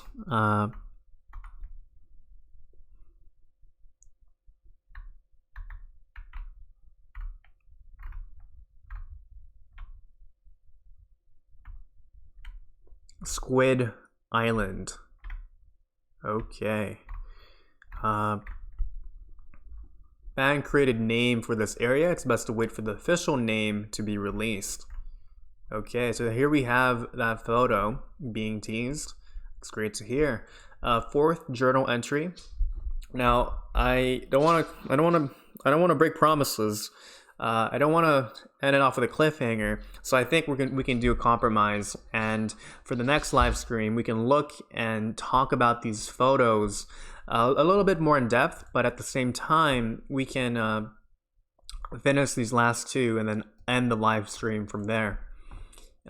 Okay, so this one was posted September 28, 2016, and here we have an aerial view of the area. Journal entry 5. Other reports claim that the rocks resemble the shape of a skull. That would explain the name Skull Rock, I suppose. So it's not called Skull Island, it's called Skull Rock. That's the name of a brand new area, which was inspired by the city of that movie. So that's really cool. Let's copy image and let's go and check this out ourselves. Here's an aerial view. This is a skull right here, trees, a sand beach right here. We have the whoosh, the alpha whale. I'm guessing from Orchid Bay. He's going to transport you there, but possibly at the same time you can swim there or take your vehicle there as well. We have the staircase here that was shown in one of the previous versions. I'm going to imagine that there's obviously going to be monsters here at the same time. And okay, you have a shadow right there. At the beach right here, we kind of see some bones here as well. Terrafuser right here. Okay, that's really cool. Really cool. Okay, Skull Island confirmed, but it's called Skull Rock. Well, it seems Skull Rock in the image, which appeared on the original FusionFall map, varied in a few different ways. So I guess this is what Skull Island or Skull Rock was originally meant to be before they either scraped the area or couldn't finish it off before the game's release.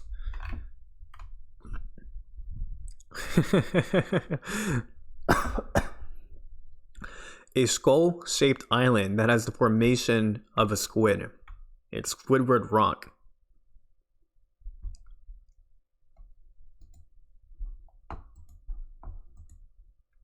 Yeah, I never thought of that.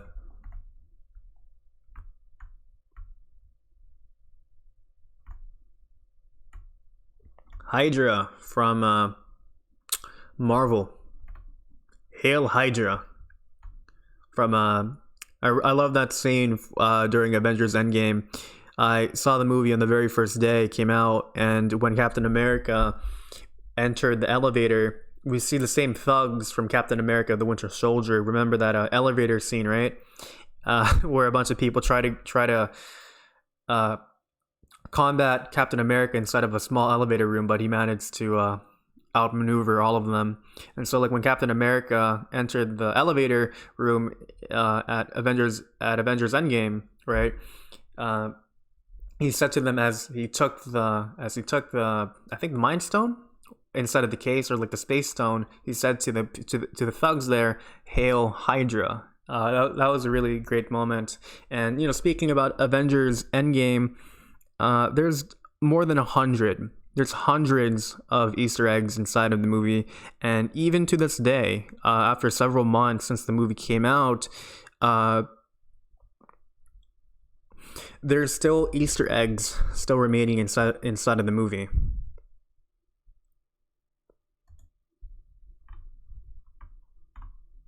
Skull Island is Squid Island. They're the same rock.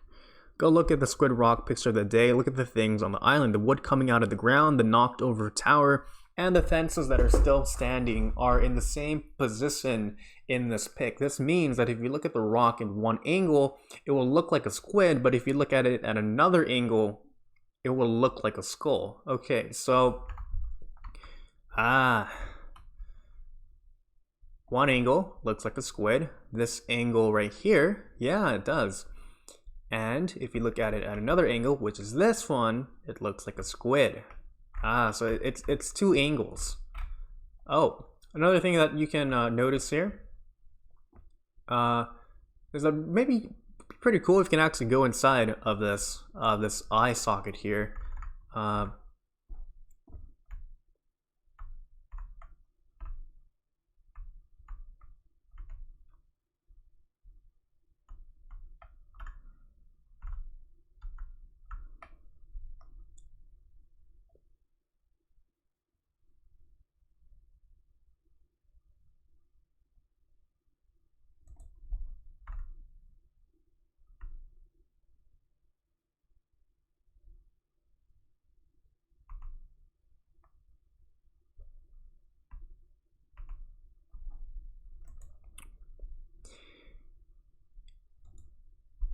Okay, we have our last photo for the live stream for this one right here, part 3, and we kind of have an anticlimactic photo, but that's okay. Please refrain from throwing trash cans for small children into the swirly vortex, ripping a hole through time. Okay, that's obviously at Hero Square. Posted at July 24, 2016.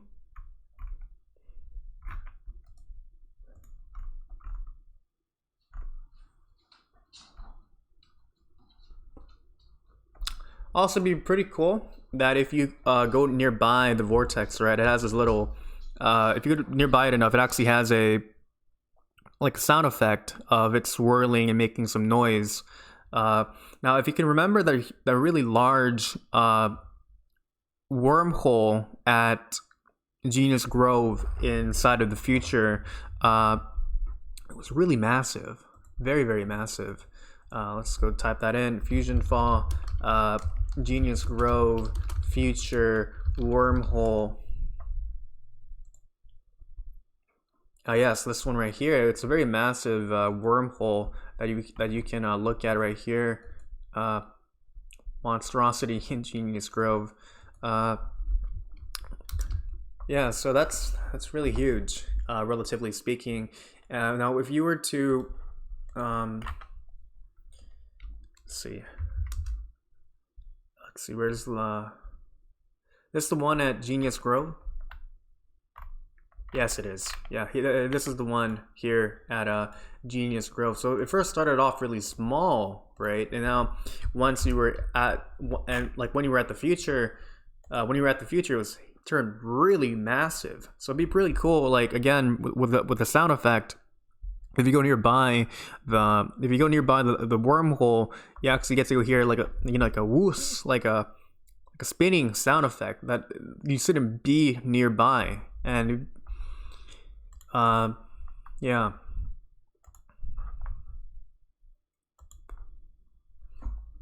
Quasar beam type dealio coming out of it. So yeah, that's just something that didn't happen before with the ones that we have right now. It doesn't have that quasar black hole beam, but this time it has one now. That's another really great side effect as well. And something that was not explored. So like if you can remember, you were doing this mission at level 4 at the future, and it was, I think, called Messages Across Time, involving Mandark, where he gives you these missions to go send these messages to the past. One is to Dexter, one is to Double D, one is to Jojo, and I think one is to Ben. or it's probably just 3 of these locations. And what's unfortunate and what was a missed opportunity once you got into the past is that there was no world mission regarding these wormholes. They were just there, right? And again, it's a missed opportunity, and I think that they should create a world mission or a series of world missions, probably like a 4-part series where the difficulty is normal, where you actually deliver the messages from the future that you sent, where you deliver the messages from the future to the past, and you go back and you send it to Mojo Jojo, you send it to Double D, you send it to Dexter, and you send it to Ben. So it's like a 4-part series where it shows you to where it sent, like part 1 sends you to the wormhole at Sector B, part 2 sends you to the wormhole at Pokey Oaks, part 3 sends you to the wormhole at Genius Grove, right? And it requires you to go to Tech Square. It requires you to go to Peachtree Commons, and I think it'd be really cool in terms of continuity. And it's a shame that there was no world mission for it.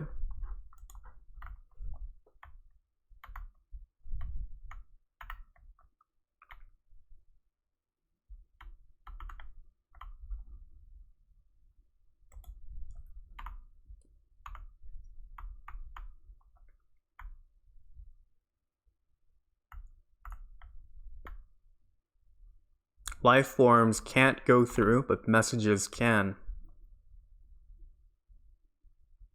Yes, messages across time, which will be returning in Legacy. That's good to know, messages across time.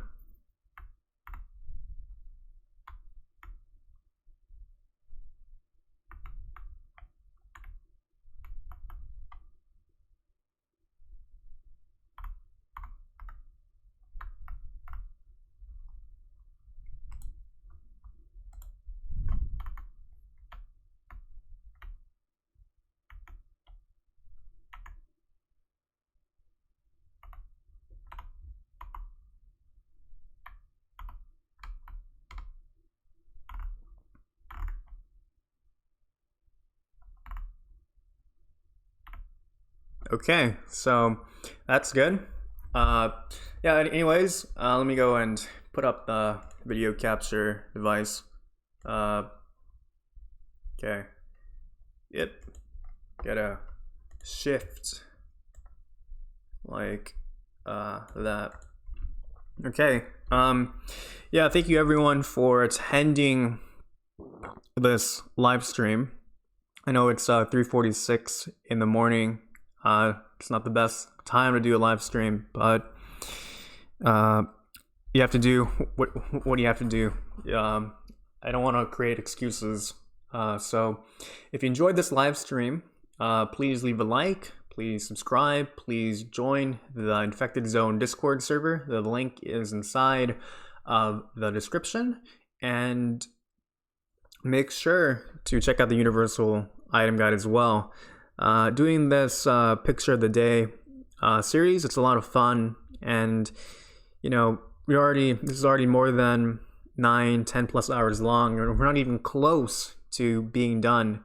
We're still looking at the old picture of the days. So again, I'm having a lot of fun with this, and it's nice to go see what's going to happen in FusionFall Legacy.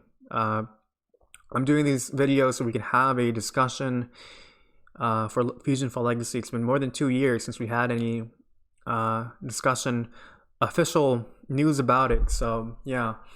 Anyways, this is Infinite Possibilities, and again, thank you for watching, and I will see you later. Goodbye.